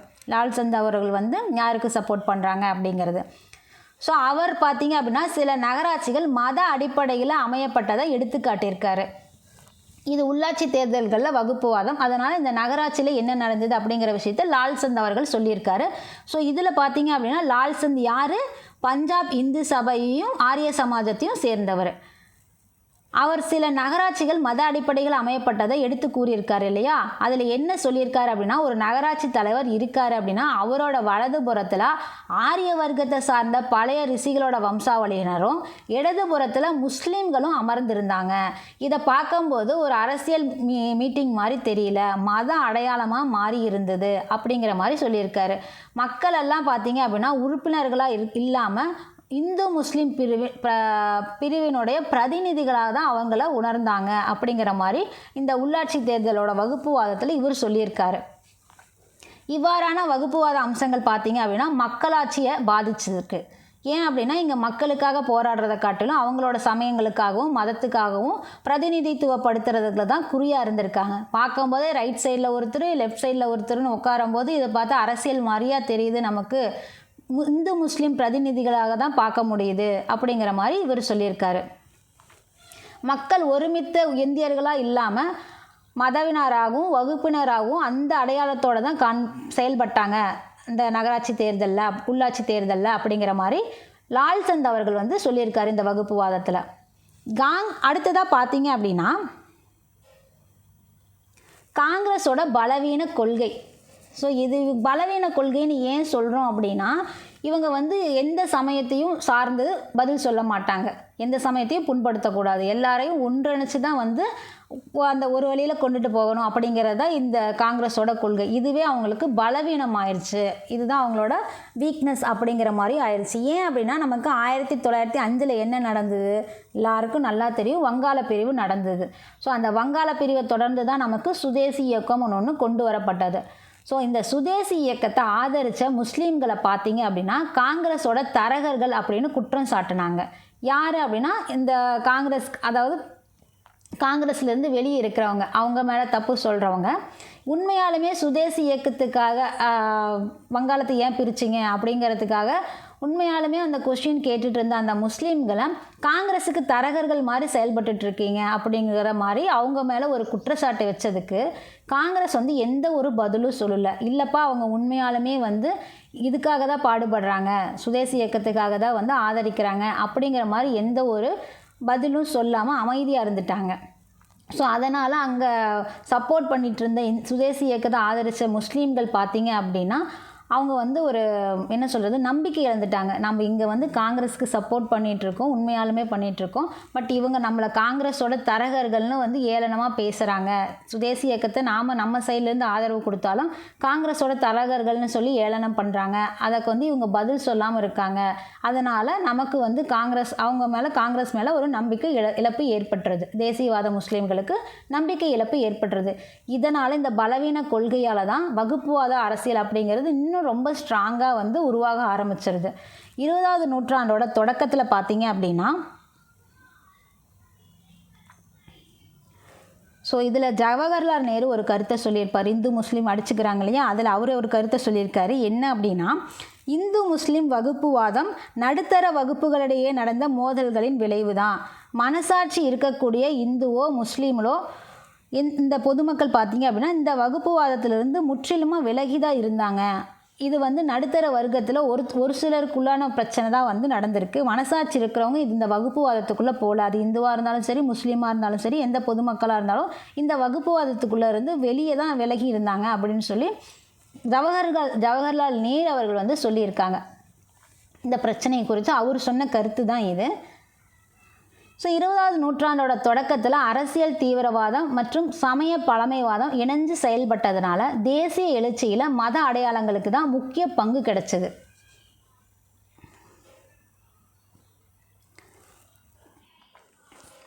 அதாவது மத அடையாளத்துக்கு தான் பார்த்தீங்க அப்படின்னா முக்கிய பங்கு கிடச்சிது. அது வந்து வல்லையர்களை எதுக்கிற மாதிரி தெரியல. இந்த தேசிய எழுச்சி அப்படிங்கிறது மத அடையாளங்களை முக்கியப்படுத்துகிற விதமாக தான் அந்த 20வது நூற்றாண்டோட தொடக்கத்தில் இருந்தது. இதில் பார்த்தீங்க அப்படின்னா திலகர், அரவிந்த் கோஷ், லாலா லஜபதி ராய் இவங்கெல்லாம் பார்த்தீங்க அப்படின்னா சமய விழாக்கள்னு சொல்லக்கூடிய கணபதி விழா, இதன் மூலயமா மக்களிடத்தில் எழுச்சியை தூண்டிகிட்டு இருந்தாங்க. இந்து மக்கள் அவங்க கிட்ட பார்த்தீங்கன்னா எழுச்சியை தூண்டிகிட்டு இருந்தாங்க. எல்லாமே இங்கே மதமாக மாறிடுச்சு. மதம் மூலயமா மத வளர்ச்சி அடைகிற மாதிரி ஆயிடுச்சு. இந்த இடத்துல கணபதி விழா அப்படிங்கிறது இந்துக்களை ஒருங்கிணைக்க திலகர் பயன்படுத்திய ஒரு வழி. இதனால் நமக்கு காங்கிரஸ் இன்னும் வந்து பலவீன கொள்கையாக மாறப்படுது. இது போக காங்கிரஸ் அதாவது குற்றச்சாட்டு ஒன்று வைக்கிறாரு. லால்சந்த் வந்து ஒரு குற்றச்சாட்டு வைக்கிறாரு. என்ன சொல்கிறாரு அப்படின்னா,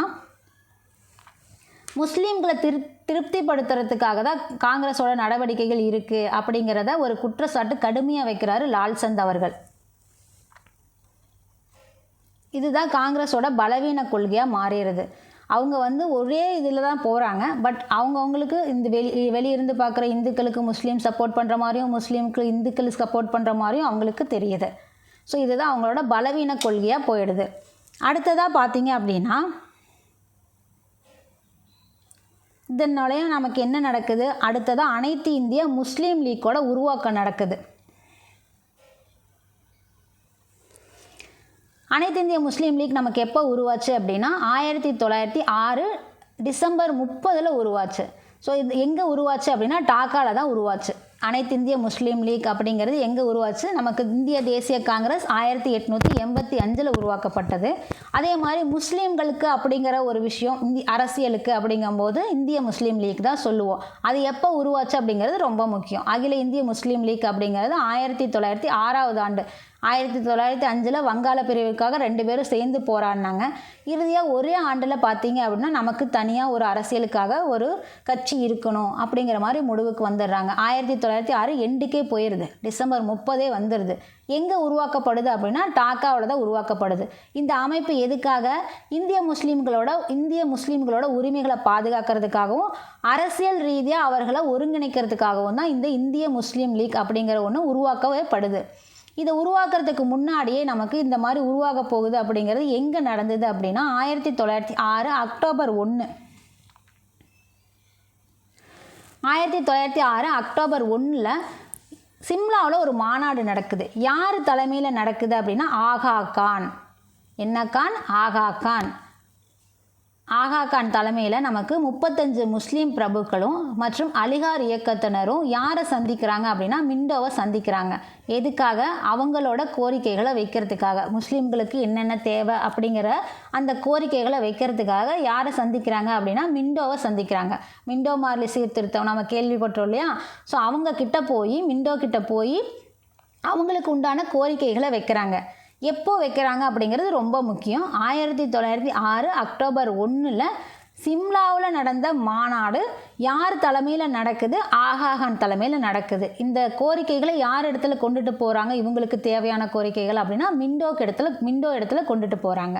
ஸோ அவர்கள் அரசு பணிகளில் முஸ்லீம்களுக்கு சதவீதத்தை உயர்த்தணும் அப்படிங்கிற கோரிக்கையை வைக்கிறாங்க மிண்டோ இடத்துல. அது மட்டும் இல்லை, உயர்நீதிமன்றங்கள்லையும் முஸ்லீம் நீதிபதிகள் நியமிக்கணும். 1857 அப்புறம் இவங்க ரொம்ப நொடிஞ்சு போயிடுறாங்க. எந்த இடத்துலையும் இவங்களுக்கான உரிமைகள் கிடைக்காதனால இவங்களுக்காக தனியாக ஏதாவது பணிகளாகட்டும் இந்தியாவுக்குள்ளே இவங்களுக்குன்னு உரிமை இருக்கணும் இல்லையா?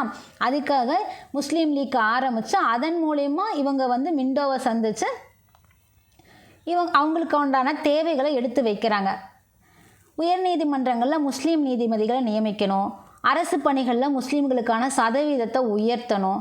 அதுபோக அரசு ஆலோசனை குழுவில் முஸ்லீம் உறுப்பினரும் இருக்கணும். இந்த மாதிரியெல்லாம் மிண்டோ இடத்துல அவங்க கோரிக்கைகளை வைக்கிறாங்க இந்த சிம்லா மாநாட்டின் மூலயமா. ஆனால் இந்த சிம்லா மாநாட்டில் அவங்களுக்கு நேரடியாக எந்த தீர்வும் கிடைக்கல.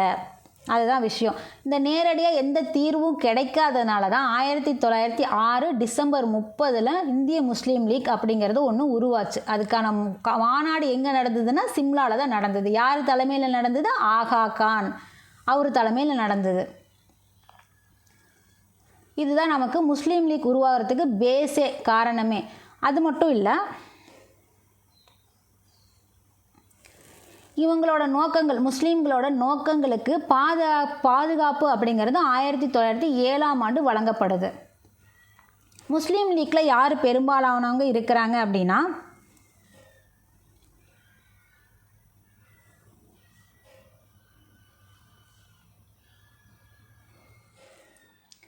ஜமீன்தார்கள், முன்னாள் நவாப்புகள், அதிகாரத்துவவாதிகள் இவங்க எல்லாமே முஸ்லீம் லீக்கோட உறுப்பினர்களாக இருக்காங்க. இந்த லீக் பார்த்தீங்க அப்படின்னா வங்காள பிரிவினையை ஆதரிக்கிறாங்க.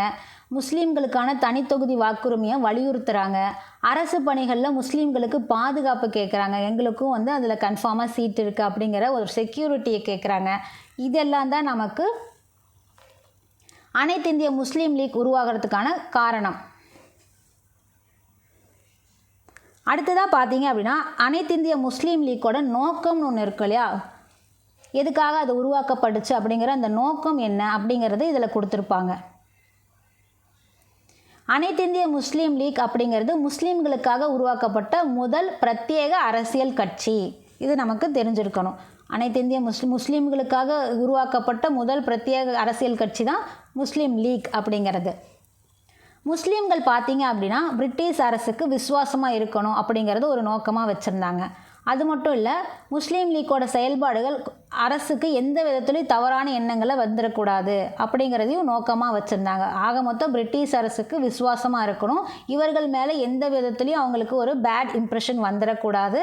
அது மட்டும் இல்லை, இவங்களோட விருப்பங்களையும் அரசியல் உரிமைகளையும் அதாவது டீசெண்டாக கேட்கணும். முஸ்லீம்களோட விருப்பங்கள் மற்றும் அரசியல் உரிமைகளை மேம்படுத்துறது, அதை பாதுகாக்கிறது, அதுக்காக தான் இவங்களோட நோக்கங்களாக இருக்கணும். மற்றபடி வேறு யார் இடத்துலையும் போய் சண்டை போடுறது, மற்ற இடத்துல சண்டை போடுறது, முன்விரோதம் வச்சுக்கிறது, இந்த மாதிரியெல்லாம் எதுவும் இருக்கக்கூடாது. நமக்காக பிரிட்டிஷ்கிட்ட எப்படி கேட்கணும் அதை மட்டும்தான் இது நோக்கமாக வச்சுருந்தாங்க.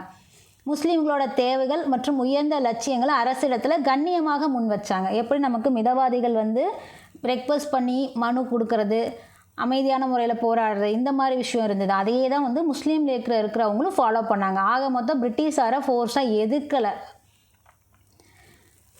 தொடக்கத்தில் இதில் நகர்ப்புற மேல்தட்டு முஸ்லீம்களுக்கான அமைப்பாக தான் இது இருந்துச்சு. இந்த முஸ்லீம் லீக் அப்படிங்கிறது தொடக்கத்தில் நகர்ப்புற மேல்தட்டு முஸ்லீம்களுக்கான அமைப்பாக தான் இருந்துச்சு. பிரிட்டிஷ் அரசோட ஒத்துழைப்போட முஸ்லீம்களுக்கு தனி பிரதிநிதித்துவ உறுப்பு அப்படிங்கிறது ஒன்று மாறுச்சு. பிரிட்டிஷ் அரசின் ஒத்துழைப்போட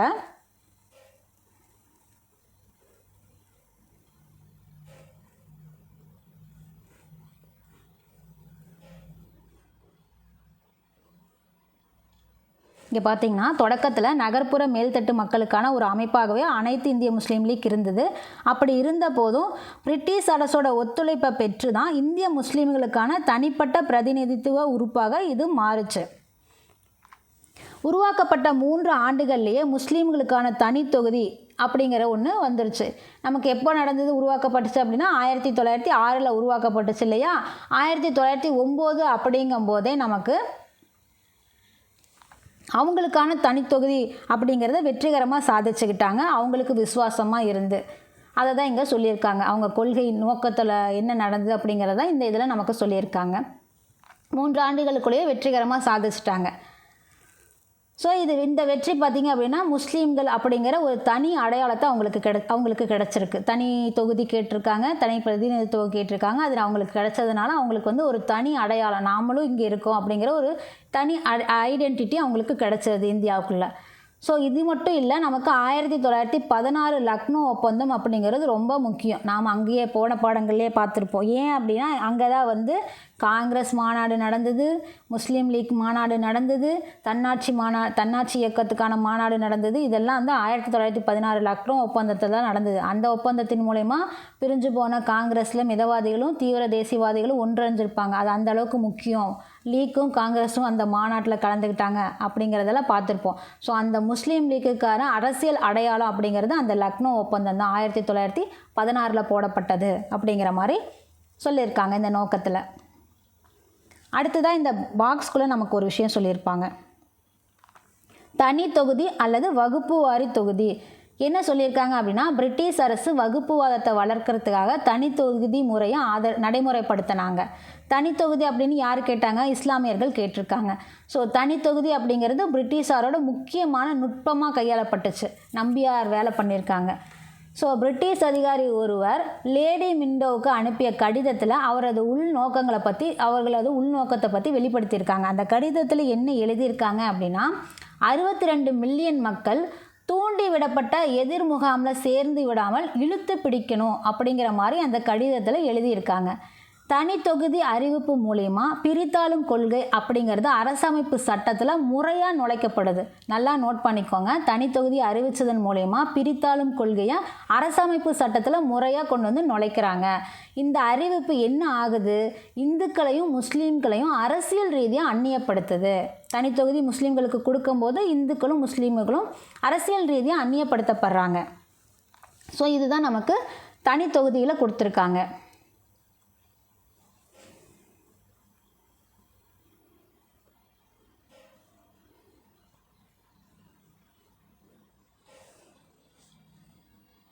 தனி தொகுதி முறையில் பார்த்தீங்க அப்படின்னா முஸ்லீம்கள் மட்டும் முஸ்லீம் வேட்பாளர்களுக்கு வாக்களிக்க முடியும். 1909 மிண்டோ மார்லி சட்டம் தான் முஸ்லீம்களுக்கு தனி தொகுதி வாக்குரிமையை வழங்கினது. பேரரசு சட்டமன்றத்தில் அலுவலர் அல்லாத 27 இடங்களில் பேரரசு சட்டமன்றத்தில் அலுவலர் அல்லாத 27 இடங்களில் 8 இடங்கள் வந்து முஸ்லீம்களுக்கு ஒதுக்கப்பட்டிருக்கு. இந்த மிண்டோ மார்லி சட்டத்தின் மூலமா அவங்களுக்கு தனித்தொகுதி வாக்குரிமை கொடுத்துருக்காங்க இல்லையா. அதன்படி 27 இடங்களில் 8 இடங்கள் முஸ்லீம்களுக்கு ஒதுக்கப்பட்டிருக்கு. அடுத்ததாக மாகாண சட்டமன்றங்களில் முஸ்லீம்களுக்கு மதராஸில் பார்த்திங்க அப்படின்னா 4 இடம் ஒதுக்கப்பட்டிருக்கு. பம்பாய் மாகாணத்தில் 4 இடங்கள் வழங்கப்பட்டிருக்கு. மதராஸில் 4 இடம், பம்பாயில் 4 இடம், வங்காளத்தில் 5 இடம் முஸ்லீம்களுக்கு வழங்கப்பட்டிருக்கு இந்த தனி தொகுதியின் மூலமா.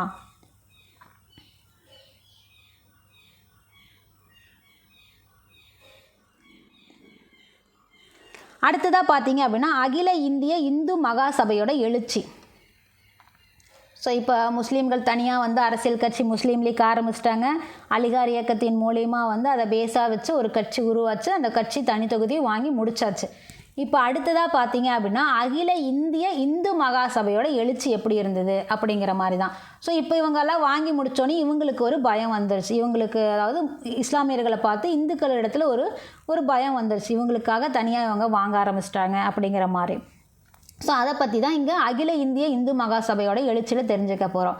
முஸ்லீம் லீக் உருவாக்கப்பட்டதும் 1909 கொண்டு வரப்பட்ட இந்திய சட்டமும் இந்து அமைப்பை தொடங்கணும் அப்படிங்கிற ஒரு எண்ணத்தை இந்துக்களுக்கு ஏற்படுத்தியிருக்கு. அதனால் 1915 பார்த்தீங்க அப்படின்னா ஹரித்துவாரில் முதல் அகில இந்திய இந்து மாநாடு அப்படிங்கிற ஒன்று நடந்திருக்கு. எங்கே நடந்திருக்கு, எப்போ நடந்திருக்கு, எதனால் நடந்திருக்கு? முஸ்லீம் லீக் உருவாயிருச்சு. 1909 இந்திய சட்டமும் அறிமுகம் பண்ணியாச்சு. அவங்களுக்காக தனித்தொகுதி அப்படிங்கிறத அறிமுகப்படுத்தியாச்சு. இதனால் யாருக்கு கொஞ்சம் தயக்கமாக இருக்குது, பயம் வந்தது அப்படின்னா இந்துக்களுக்கு தயக்கமாகவும் பயமாகவும் இருந்தது. இந்த அமைப்புகள்லாம் வந்துருச்சு, இந்த மாதிரி வந்துருச்சு, உருவாயிருச்சு. அப்போ நமக்குன்னு நாம் ஒன்று தொடங்கணும், இந்த அமைப்பை தொடங்கணும் அப்படிங்கிற எண்ணம் ஒன்று உருவாயிருச்சு. அதனால் எப்போது எங்கே நடந்தது அப்படின்னா, இந்த அகில இந்திய இந்து சபை மகாசபை அப்படிங்கிறது எங்கே உருவாக்கப்பட்டது அப்படின்னா ஹரித்துவாரில். எப்போ அப்படின்னா நம்ம காந்தியடிகள் தென்னாப்பிரிக்காவிலேருந்து இந்தியாவுக்கு வந்து அதே வருடம் தான் 1915. அவர் அங்கேருந்து இங்கே வரங்காட்டியும் ஏகப்பட்ட பிரச்சனை இங்கே உள்ளே இருக்குது. அதில் ஒன்று தான் 1915 ஹரித்துவாரில் முதல் அகில இந்திய இந்து மாநாடு ஒன்று நடந்தது. அகில இந்திய மகாசபையும் அங்கே தான் தொடங்கப்பட்டது.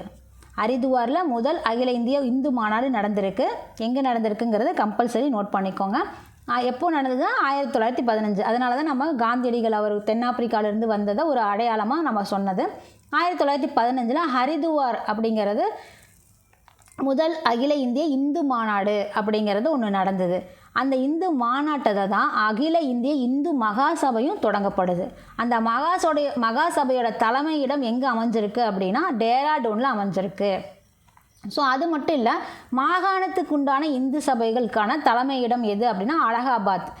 அலகாபாத்தை தலைமையிடமாக கொண்டு ஐக்கிய மாகாணத்திலையும் பம்பாயிலையும் பீகார்லையும் இந்த இந்து சபைகள் எல்லாம் தொடங்கப்பட்டன. அலகாபாத், கான்பூர், பனாரஸ், லக்னோ, லாகூர் போன்ற நகரங்களில் இந்து மகாசபை அப்படிங்கிறது வீரியமாக செயல்பட ஆரம்பிக்குது. ஐக்கிய மாகாணம், பீகார் போன்ற பகுதிகளில் படித்த இடைத்தட்டு தலைவர்கள் மகாசபையை தொடங்க ஆரம்பிக்கிறாங்க. இந்த தலைவர்கள் வந்து காங்கிரஸ்லேயும் செயல்பாட்டில் இருந்தாங்க அந்த டைமில். இறுதியாக வந்து காங்கிரஸ் வந்து இந்து மகாசபையில் இருக்கிற உறுப்பினர்கள் வரக்கூடாதுன்னே சொல்லியிருப்பாங்க. இப்போ வந்து ஆரம்பிக்கும் போது காங்கிரஸ்லேயும் இந்த தலைவர்கள்லாம் செயல்பாட்டில் இருந்திருக்காங்க. அடுத்ததாக கிலாபத் இயக்கம் அப்படிங்கிறது வகுப்புவாத அரசியலை ஒத்தி போட்டது அந்த டைமில். 1920-22 ஆண்டுகளில் இந்து மகாசபை அப்படிங்கிறது செயல்படவே இல்லை. ஏன்னா அப்போ வந்து ஒத்துழையாமை இயக்கம்னு ஒன்று நடந்துட்டு இருந்தது. நம்ம காந்தியடிகள் அவர்கள் வந்து கிலாபத் இயக்கத்துக்கும் ப்ளஸ் அந்த ரவுலட் சட்டத்துக்கும் ஆதரவு கொடுத்து என்ன பண்ணியிருப்பார், ஒத்துழையாமை இயக்கம் அப்படின்னு சொல்லி ரவுலட் சட்டத்தை எதிர்த்து, கிலாபத் இயக்கத்துக்கு ஆதரவு கொடுத்து ரவுலட் சட்டத்தை எதிர்த்து ஒத்துழையாமை இயக்கத்தை கொண்டு வந்திருப்பார். அந்த டைம் பீரியடு தான் 1920-22 சொல்கிறது. அந்த டைமிங்கில் இந்து மகாசபை அப்படிங்கிறது ஒன்று செயல்படலை. அது மட்டும் இல்லை, அரசியலில் உலமாக்கள் நுழைஞ்சதால் இந்துக்களில் இஸ்லாமிய ஆக்கிரமிப்பு பற்றிய அச்சம் வந்து அதிகரித்தது.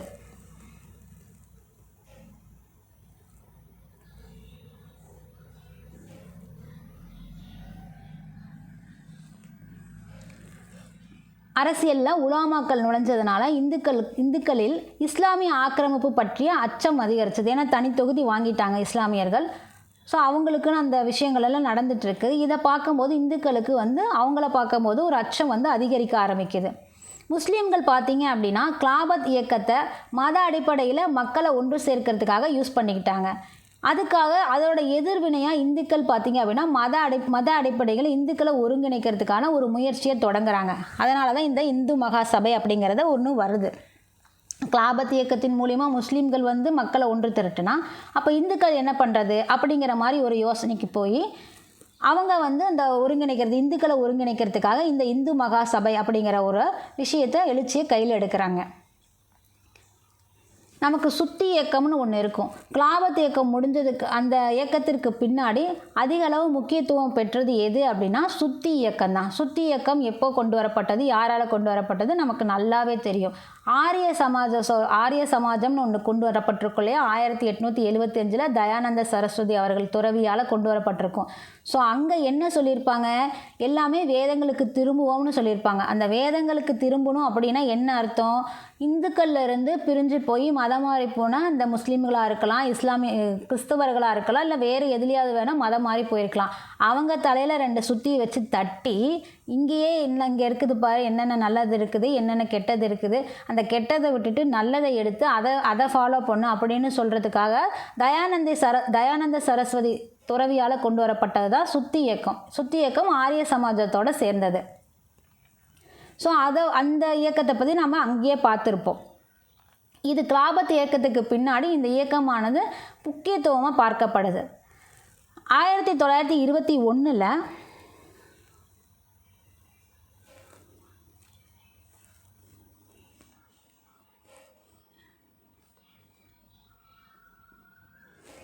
1921 வேல்ஸ் இளவரசரோட வருகையை புறக்கணிக்கிறதுக்கு மக்களை திரட்டுகையில் சுவாமி ஸ்ரத்தானந்தா, இவர் யார் அப்படின்னா சீடர், தயானந்த ஆரிய சமாஜத்தை நிறுவிய தயானந்த சரஸ்வதி அவர்களோட சீடர் தான் பார்த்தீங்க அப்படின்னா சுவாமி ஸ்ரத்தானந்தா. இவர் என்ன பண்ணுறாரு அப்படின்னா 1921 வரக்கூடிய வேல்ஸ் இளவரசரோட வருகையை புறக்கணிக்கிறதுக்காக மக்களை திரட்டும் போது என்ன ஒரு விஷயத்தை முன்வைக்கிறார் அப்படின்னா, பசு பாதுகாப்பை பரப்புரை செய்வதன் மூலம் இந்து மகாசபைக்கு புத்துயிர் அளிக்க முயற்சி பண்ணுறாரு. அவரோட வருகையின் போது பசுக்களை பாதுகாக்கணும் அப்படிங்கிற மாதிரி ஒரு முன்மொழிவை வைக்கிறதுனால இந்து மகாசபை அப்படிங்கிறத ஒரு புத்துயிர் அளிக்க முடியும். ஏதாவது ஒன்று செய்யணும் இல்லையா, ஒன்று ஓப்பன் பண்ணிவிட்டு அப்படியே விடக்கூடாது. இந்து மகாசபைன்னு ஒன்று எழுச்சி அடையினா அங்கே ஏதாவது ஒரு வேலை நடக்கணும். ஸோ அப்போ இவர் என்ன பண்ணுறாரு அப்படின்னா பசு பாதுகாப்பாக முன் வைக்கிறாரு. இதன் மூலிமா இந்துக்களுக்கு விழிப்புணர்வு ஏற்படுத்தலாம். இதனால் இந்து மகாசபைக்கு ஒரு புத்துயிர் கிடைக்கும், இன்னும் கொஞ்சம் பூஸ்டப் ஆகும் அப்படிங்கிறது தான். ஸோ இதுதான் அகில இந்திய இந்து மகாசபையோட எழுச்சியை பற்றி தெரிஞ்சுக்கிட்டது.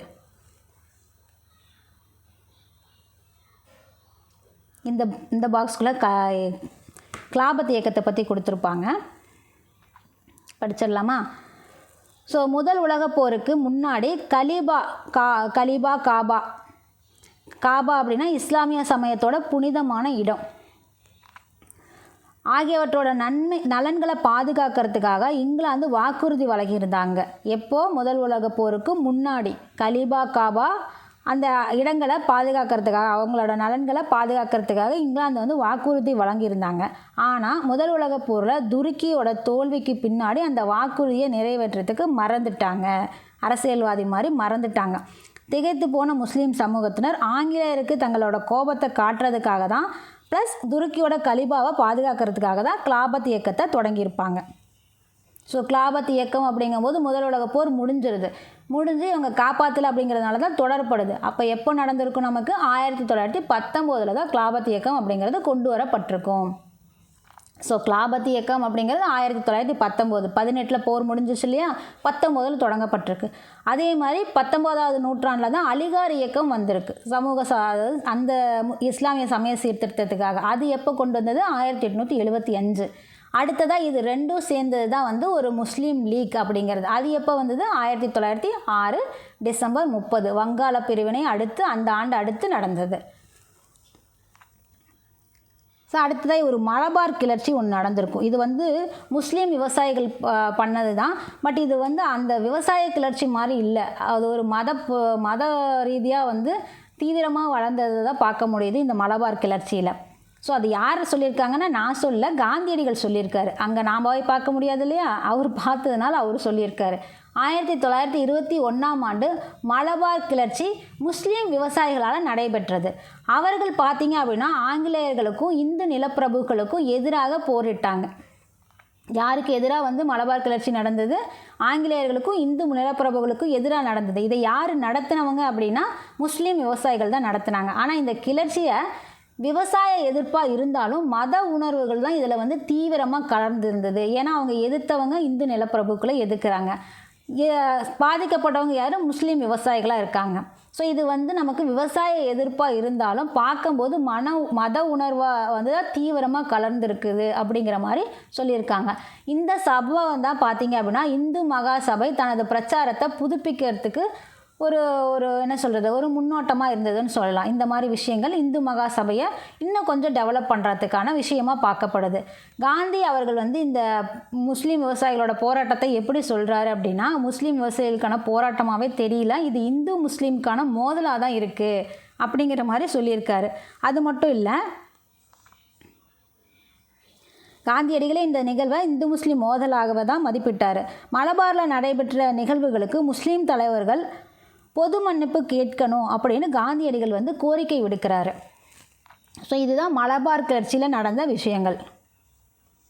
1921 நடக்குது. ஒத்துழையாமை இயக்கம் வேறு போயிட்டுருக்கு. அப்போது அடுத்ததாக பார்த்தீங்கன்னா ஐக்கிய மாகாணத்தில் வகுப்புவாதம், அதாவது உத்தரப்பிரதேசம்னு சொல்லுவோம் அப்போ அது ஐக்கிய மாகாணமாக இருந்தது. ஐக்கிய மாகாணத்தில் வகுப்புவாதம் என்ன மாதிரி செயல்பட்டுச்சு அப்படின்னு பார்க்க போகிறோம்.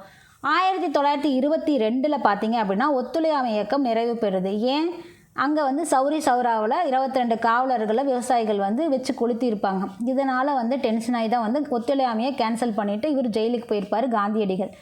ஸோ அந்த இயக்கத்தோட நிறைவு ப்ளஸ் 1924 கலீபாவோட பதவி நீக்கம் முஸ்லீம்களுக்கு ஏமாற்றத்தை கொடுக்குது. இதனால் நமக்கு காங்கிரஸுக்கும் கிலாபத் இயக்கத்துக்கும் உண்டான உறவுகள் முறிஞ்சு போகுது. இவர் வந்து கிலாபத் இயக்கத்துக்கு சப்போர்ட் பண்ணி தான் வந்து ஒத்துழையாமை இயக்கத்தை தொடங்கியிருப்பார்.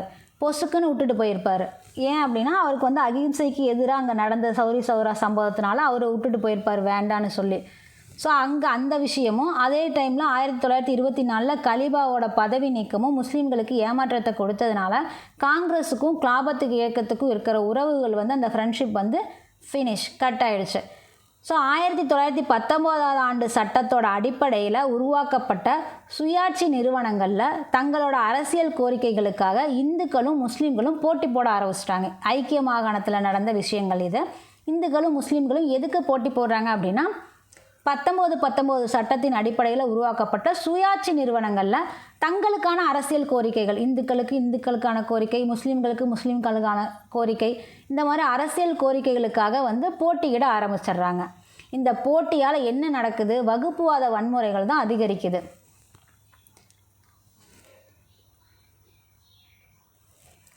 ஆகஸ்ட் 1923 வாரணாசியில் நடைபெற்ற இந்து மகாசபையோட 6வது மாநாடு.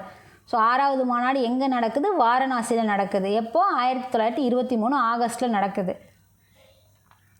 இங்கே பார்த்தீங்க அப்படின்னா இந்த மாநாட்டில் 968 பிரதிநிதிகள் கலந்துக்கிறாங்க.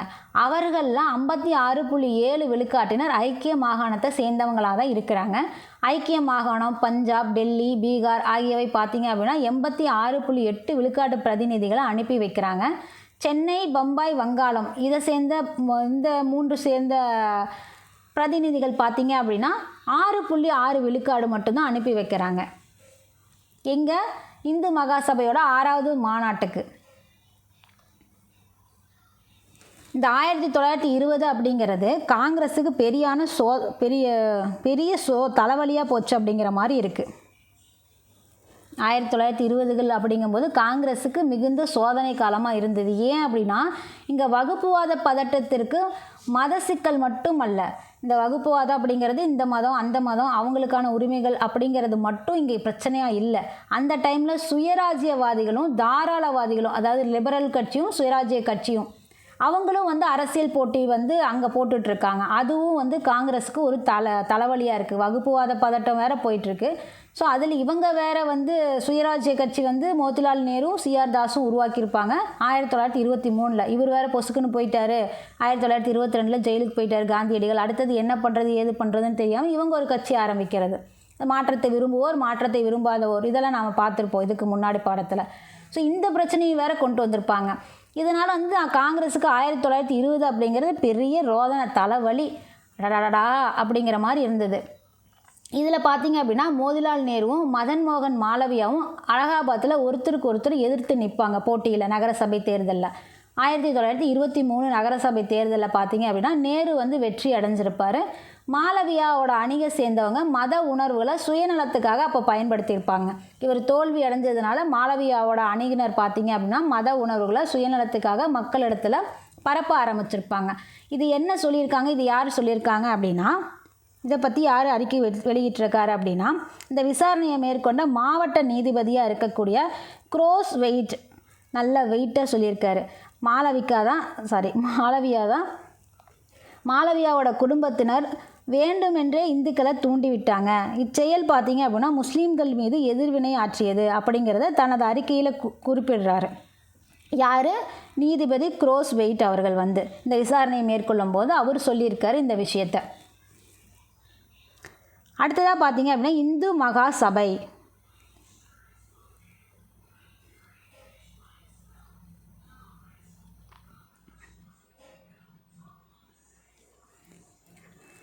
ஸோ இந்த 1924 பஞ்சாப் மாகாணம் இந்து முஸ்லீம் மாகாணங்களாக பிரிக்கப்பட வேண்டும் என்று லாலா லஜபதி ராய் வெளிப்படையாக கூறினார் அப்படிங்கிறது ரொம்ப முக்கியம். ஏன் அப்படின்னா இது புக் பேக் கொஸ்டின்லேயே வந்திருக்கு நமக்கு. யார் இதை செஞ்சாங்க, எப்போ செஞ்சாங்க? பஞ்சாப் மாகாணத்தை யார் பிரிக்கணும்னு சொன்னாங்க அப்படின்னா லாலா லஜபதி ராய் தான். எந்த ஆண்டில் சொன்னார்னா 1924 தான் சொன்னார் அப்படிங்கிறது நமக்கு நல்லா தெரிஞ்சிருக்கணும். 1924 லாலா லஜபதி ராய் பார்த்தீங்க அப்படின்னா பஞ்சாப் மாகாணத்தை இந்து முஸ்லீம் பகுதிகளாக பிரிக்கணும்னு சொல்லி வெளிப்படையாக சொல்கிறாரு. அதுபோக இவர் என்ன பண்ணார், என்ன சொல்கிறாங்க அப்படின்னா இந்து மகாசபை என்ன சொல்லுதுன்னா அகண்ட இந்துஸ்தான் அப்படிங்கிற ஒரு முழக்கத்தையும் முன்வைக்கிறாங்க. அகண்ட இந்துஸ்தான் அப்படின்னா இந்த நாடு முழுவதும் இந்து மக்கள் தான் இருக்கணும், இந்து மத அடிப்படையில் தான் ஒருமித்த தேசம் இருக்கணும் அப்படிங்கிற அந்த எண்ணம். ஸோ இது பார்க்கும்போது நமக்கு ஆர்எஸ்எஸ் உள்ளே வந்திருக்காங்க அப்படிங்கிறது தெரிஞ்சிருக்கும். இந்து மகாசபை அகண்ட இந்துஸ்தான் அப்படிங்கிற முழக்கத்தை முன்வைக்கிறாங்க. இது எதுக்காக சொல்கிறாங்க அப்படின்னா முஸ்லீம் லீக்கோட தனித்தொகுதி கோரிக்கைக்கு எதிராக வைக்கப்படுறது தான் இந்த அகண்ட இந்துஸ்தான் அப்படிங்கிற ஒரு முழக்கம். இந்து மகாசபை அப்படிங்கிறது ஆங்கிலேயருக்கு எதிராக இருந்தாலும் தேசிய இயக்கத்துக்கு முழுமையான ஆதரவை கொடுக்கல. ஆங்கிலேயரையும் அவங்க சப்போர்ட் பண்ணலை, அவங்களையும் எதிர்த்துட்டு தான் இருந்தாங்க. அது போக இங்கே இருக்கக்கூடிய தேசிய இயக்கத்துக்கும் முழுமையான ஆதரவை இந்து மகாசபை கொடுக்கல. காங்கிரஸ் சொல்கிறதையும் அவங்க கேட்கல, ஆங்கிலேயரையும் எதிர்த்து நின்னாங்க. ஆனால் காங்கிரஸ் பார்த்தீங்க அப்படின்னா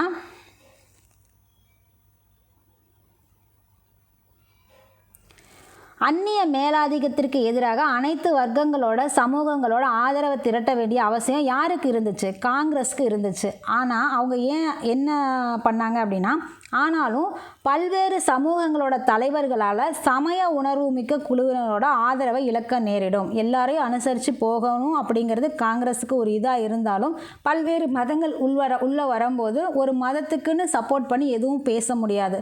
காங்கிரஸோட தலைமையே அதுதான், சமய சார்பற்ற நோக்கம்தான் அவங்களோடது. ஸோ அதனால் இங்கே அவங்களுக்கு அந்த அவசியம் இருந்தாலும் எல்லாத்தையும் அனுசரிச்சுட்டு போகணும். அதாவது அந்நிய மேலாதிக்கத்துக்கு எதிராக அனைத்து வர்க்கங்களோட சமூகங்களோட ஆதரவை திரட்ட வேண்டிய அவசியம் காங்கிரஸுக்கு இருந்தது. ஆனால் பல்வேறு சமூகங்களோட தலைவர்களால் சமய உணர்வு மிக்க குழுவினரோட ஆதரவை இழக்க நேரிடும். அவங்கள கொண்டு இங்கே உள்ளே விட்டால் அவங்க ஏதாவது இன்னொரு சமூகத்தை பாதிக்கப்படுற மாதிரி பேசிட்டா என்ன பண்ணுறது? அப்போ அந்த குழுவினரோட ஆதரவை இழக்க நேரிடும் அப்படிங்கிற அச்சத்தின் காரணமாக சமய சார்பின்மை எனும் கோட்பாட்டை வலியுறுத்த முடியல அந்த இடத்துல. இந்த காலகட்டத்தில் காந்தியடிகள் பார்த்தீங்க அப்படின்னா அவரோட தலைமையில் காங்கிரஸ் பல ஒற்றுமை மாநாடுகளை நடத்தினாலும் அவற்றால் எந்த ஒரு பயனும் கிடையாது. ஒற்றுமையாக இருங்கடான்னு சொல்கிறாரு, பட் அதனால் எந்த பிரயோஜனமும் இல்லை. வகுப்புவாதம் அங்கே தலை விரித்து ஆடுது. அடுத்ததாக பார்த்தீங்க அப்படின்னா முஸ்லீம்களின் டெல்லி மாநாடும் அவர்களோட புதிய கருத்துக்களும். ஸோ அவங்களுக்கு ஒரு மாநாடு எங்கே எப்போ நடக்குது அப்படின்னா 1927 மார்ச் 20 டெல்லியில் முஸ்லீம் மாநாடு நடக்குது. இந்த மாநாடு அப்படிங்கும்போது மத ஒற்றுமைக்கான முயற்சியோட ஒரு அங்கமாக தான் இருக்குது. முஸ்லீம்களுக்கான மத ஒற்றுமைக்கான ஒரு முயற்சியோட அங்கமாக தான் இருக்குது. ஸோ முஸ்லீம்கள் இந்த மாநாட்டில் தனித்தொகுதி கோரிக்கையை கைவிடுறதுக்கு தயாராக இருந்தாங்க. பட் 4 முக்கிய கோரிக்கைகளை காங்கிரஸ் இடத்துல வைக்கிறாங்க. என்ன அப்படின்னா தனித்தொகுதி கேட்கல, நாங்கள் விட்டுறோம் அப்படின்னு சொல்கிறாங்க. பட் இருந்தாலும் பார்த்தீங்க அப்படின்னா அந்த கோரிக்கைகளை கைவிடத்துக்கு தயாராக இருக்கும். 4 முக்கிய கோரிக்கைகள் வைக்கிறோம், அதை மட்டும் பண்ணி கொடுங்க அப்படின்னு. என்ன கேட்குறாங்க?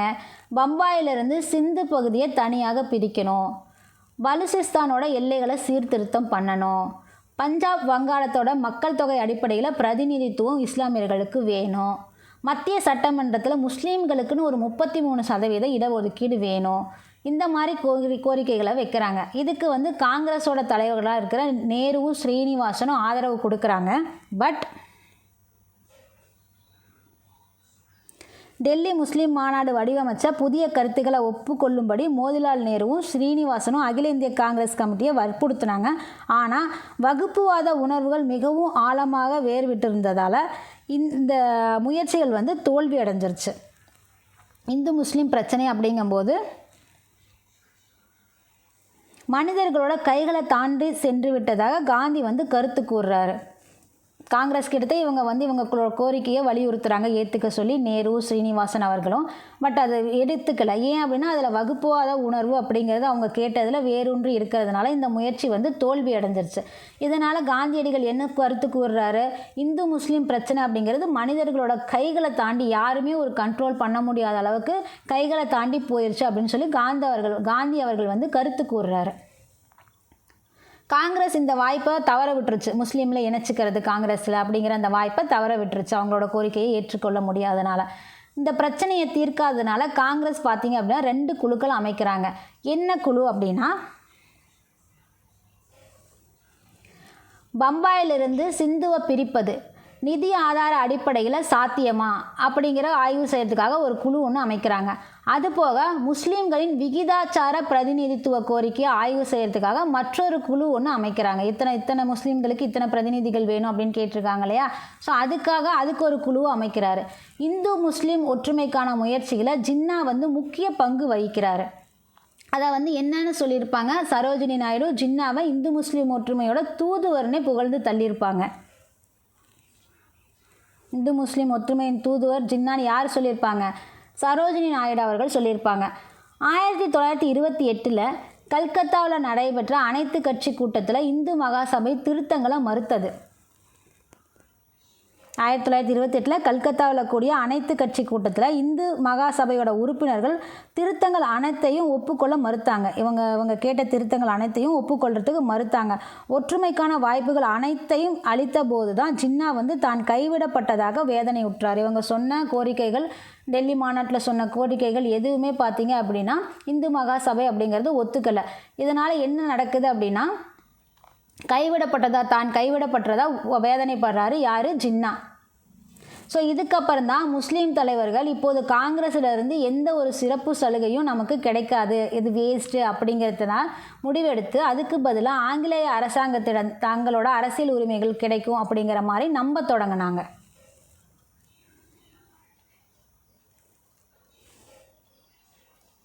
அடுத்ததாக பார்த்தீங்க அப்படின்னா வகுப்புவாத தீர்வும் அதோட பின் விளைவுகளும் எப்படி இருந்துச்சு.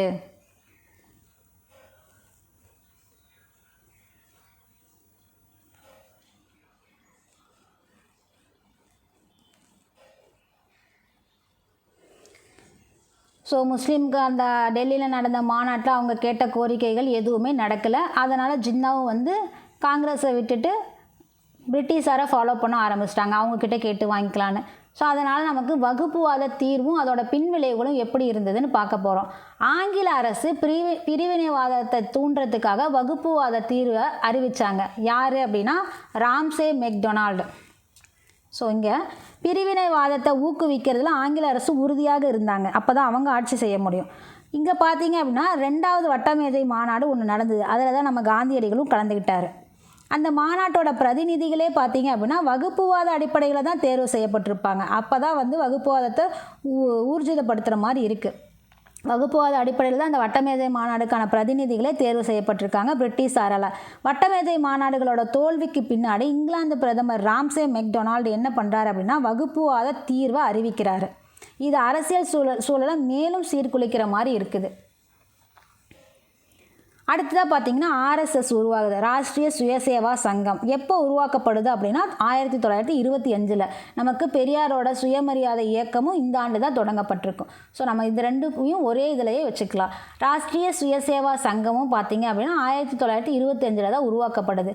இது அப்படியே விரிவடைந்து இதோட உறுப்பினர்களோட எண்ணிக்கை பார்த்தீங்க அப்படின்னா 1 லட்சத்துக்கு மேலே போயிடுது, 1 லட்சத்துக்கு ஆகுது.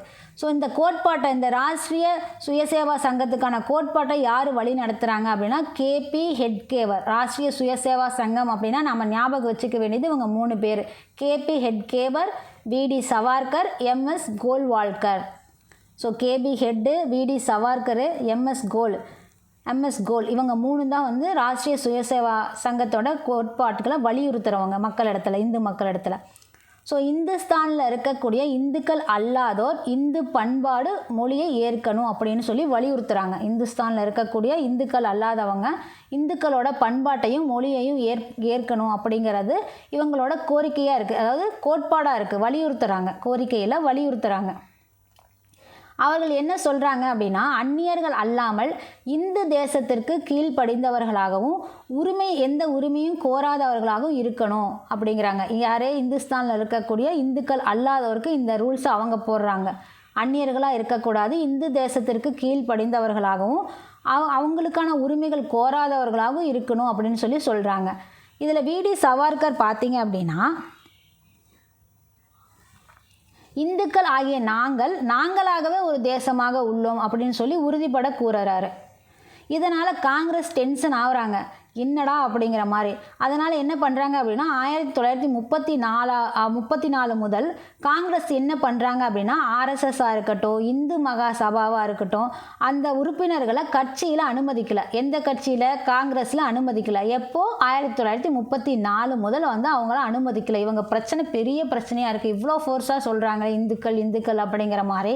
இப்போ அனைத்தும் சேர்ந்தது தானே இந்தியா அப்படிங்கிற மாதிரி காங்கிரஸ் என்ன பண்ணுறாங்க, அதுக்கு முதல்ல தடை விதிக்கிறாங்க. அந்த உறுப்பினர்களுக்கு, ஆர்எஸ்எஸ் இந்து மகாசபா உறுப்பினர்களுக்கு கட்சியில் அனுமதிக்காமல் தடை விதிக்கிறாங்க.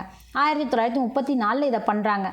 ஃபஸ்ட்டு தடை விதிக்கிறவங்க. அதுவே 1938 டிசம்பரில் என்ன பண்ணுறாங்க அப்படின்னா, காங்கிரஸோட செயற்குழு இந்து மகாசபா உறுப்பினர்கள் அப்படிங்கிறவங்க காங்கிரஸில் இருக்கிறதுக்கு தகுதியே இல்லாதவங்க, அந்த ஒன்றை மட்டுமே நீங்கள் யோசிக்கிறீங்க அப்படின்னா இந்த காங்கிரஸ் அப்படிங்கிறது உங்களுக்கானது கிடையாது, நீங்கள் இருக்கிறதுக்கு தகுதியே கிடையாது அப்படின்னு ஸ்ட்ராங்காக சொல்கிறாங்க. எப்போ? 1938 டிசம்பரில். இதுதான் வகுப்புவாத தீர்வும் அதோட பின்விளைவுகளும் கடைசியாக இப்படி முடியுது. ஸோ இதில் காந்தி அவர்கள் ஒரு விஷயத்த சொல்லியிருப்பாங்க நமக்கு, இந்த பாக்ஸில் கொடுத்துருப்பாங்க. பிரிவினைவாத தேசியத்தின் வளர்ச்சி குறித்து தனது மனவேதனையை காந்தி பின்வருமாறு வெளிப்படுத்தியிருப்பார். ஸோ ஒரு மேற்கோள் காட்டி ஒரு விஷயத்தை சொல்லியிருப்பார். தனி மனிதர்களோட எண்ணிக்கை போலவே பல மதங்கள் இந்தியாவில் இருக்குது அப்படின்னு இந்த மேற்கோளை சொன்னவர் யார்? காந்தி அவர்கள் தான். தேசியத்தோட ஆன்மா குறித்த விழிப்புணர்வு உள்ளவர்கள் மற்றவர்களோட மதங்களில் தலையிட மாட்டாங்க. நம்ம எதுக்காக ஒரு விஷயத்தை கையில் எடுத்திருக்கோம், இந்த இந்திய தேசிய காங்கிரஸ் எதுக்கு இருக்குது, எதுக்காக தேசியம் இருக்குது அப்படிங்கிறத புரிஞ்சுக்கிட்டவங்க இந்த மத உணர்வுக்குள்ளே தலையிட மாட்டாங்க அப்படிங்கிறத சொல்லியிருக்காங்க. அந்த விழிப்புணர்வு இருக்கிறவங்க மதங்களில் தலையிட மாட்டாங்க அப்படிங்கிறது காந்தியடிகளோட கருத்து. இந்தியாவில் இருக்கக்கூடிய அனைவரும் இந்துக்களாக மட்டும்தான் இருக்கணும் அப்படின்னு இந்துக்கள் நம்பினா அவங்க கனவுல வாழ்கிறாங்கய்யா அப்படின்னு காந்தியடிகள் சொல்கிறாரு. இந்த நாட்டை உருவாக்கின இந்துக்களாக இருக்கட்டும், சீக்கியர்களாக இருக்கட்டும், முகமதியர்களாக இருக்கட்டும், பார்சிகள், கிறிஸ்தவர்கள் எல்லாருமே இந்த நாட்டோட சக மனிதர்கள் தான்பா. இது எப்படி இந்துக்களுக்கு மட்டும் சொந்தம்னு கனவுல வாழ்ந்துட்டுருக்கீங்க அப்படிங்கிற மாதிரி திட்டுறாரு. தங்களுடைய நலன்களுக்காக அவர்களோட ஒற்றுமையுடன் வாழணும் அப்படின்னு புத்திமதி சொல்கிறாரு. உலகத்தில் எந்த ஒரு பகுதியிலுமே ஒரு நாட்டுரிமையும் ஒரு மதமும் ஒரே பொருளை தர வார்த்தையாக இல்லை. நாட்டுரிமைக்கு வேறு மீனிங் இருக்கும், மதத்துக்கு வேறு மீனிங் இருக்கும், ஒரே பொருள் தரக்கூடிய வார்த்தைகளாக இருக்காது. அது இந்தியாவில் எப்போவுமே இருந்ததில்லை அப்படிங்கிற மாதிரி இந்த பிரிவினைவாதத்தை பற்றி இவர் கருத்து சொல்லியிருக்காரு. காந்தியடிகள் கருத்து சொல்லியிருக்காரு.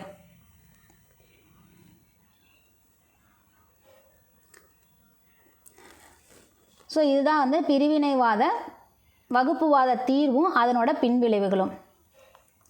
ஸோ நம்ம மீதி இருக்கிறதெல்லாம் இது 6.4 முதல் காங்கிரஸ் அமைச்சரவைகள், மீட்பு நாள், நேரடி நாள், இதெல்லாம் பார்த்தீங்க அப்படின்னா நெக்ஸ்ட் வீடியோவில் பார்க்கலாம். வீடியோ பிடிச்சிருந்தால் லைக் பண்ணுங்கள், ஷேர் பண்ணுங்கள், கமெண்ட் பண்ணுங்கள். மறக்காமல் நம்ம சேனலை சப்ஸ்கிரைப் பண்ணிக்கோங்க. நெக்ஸ்ட் வீடியோவில் சந்திக்கிறேன். நன்றி.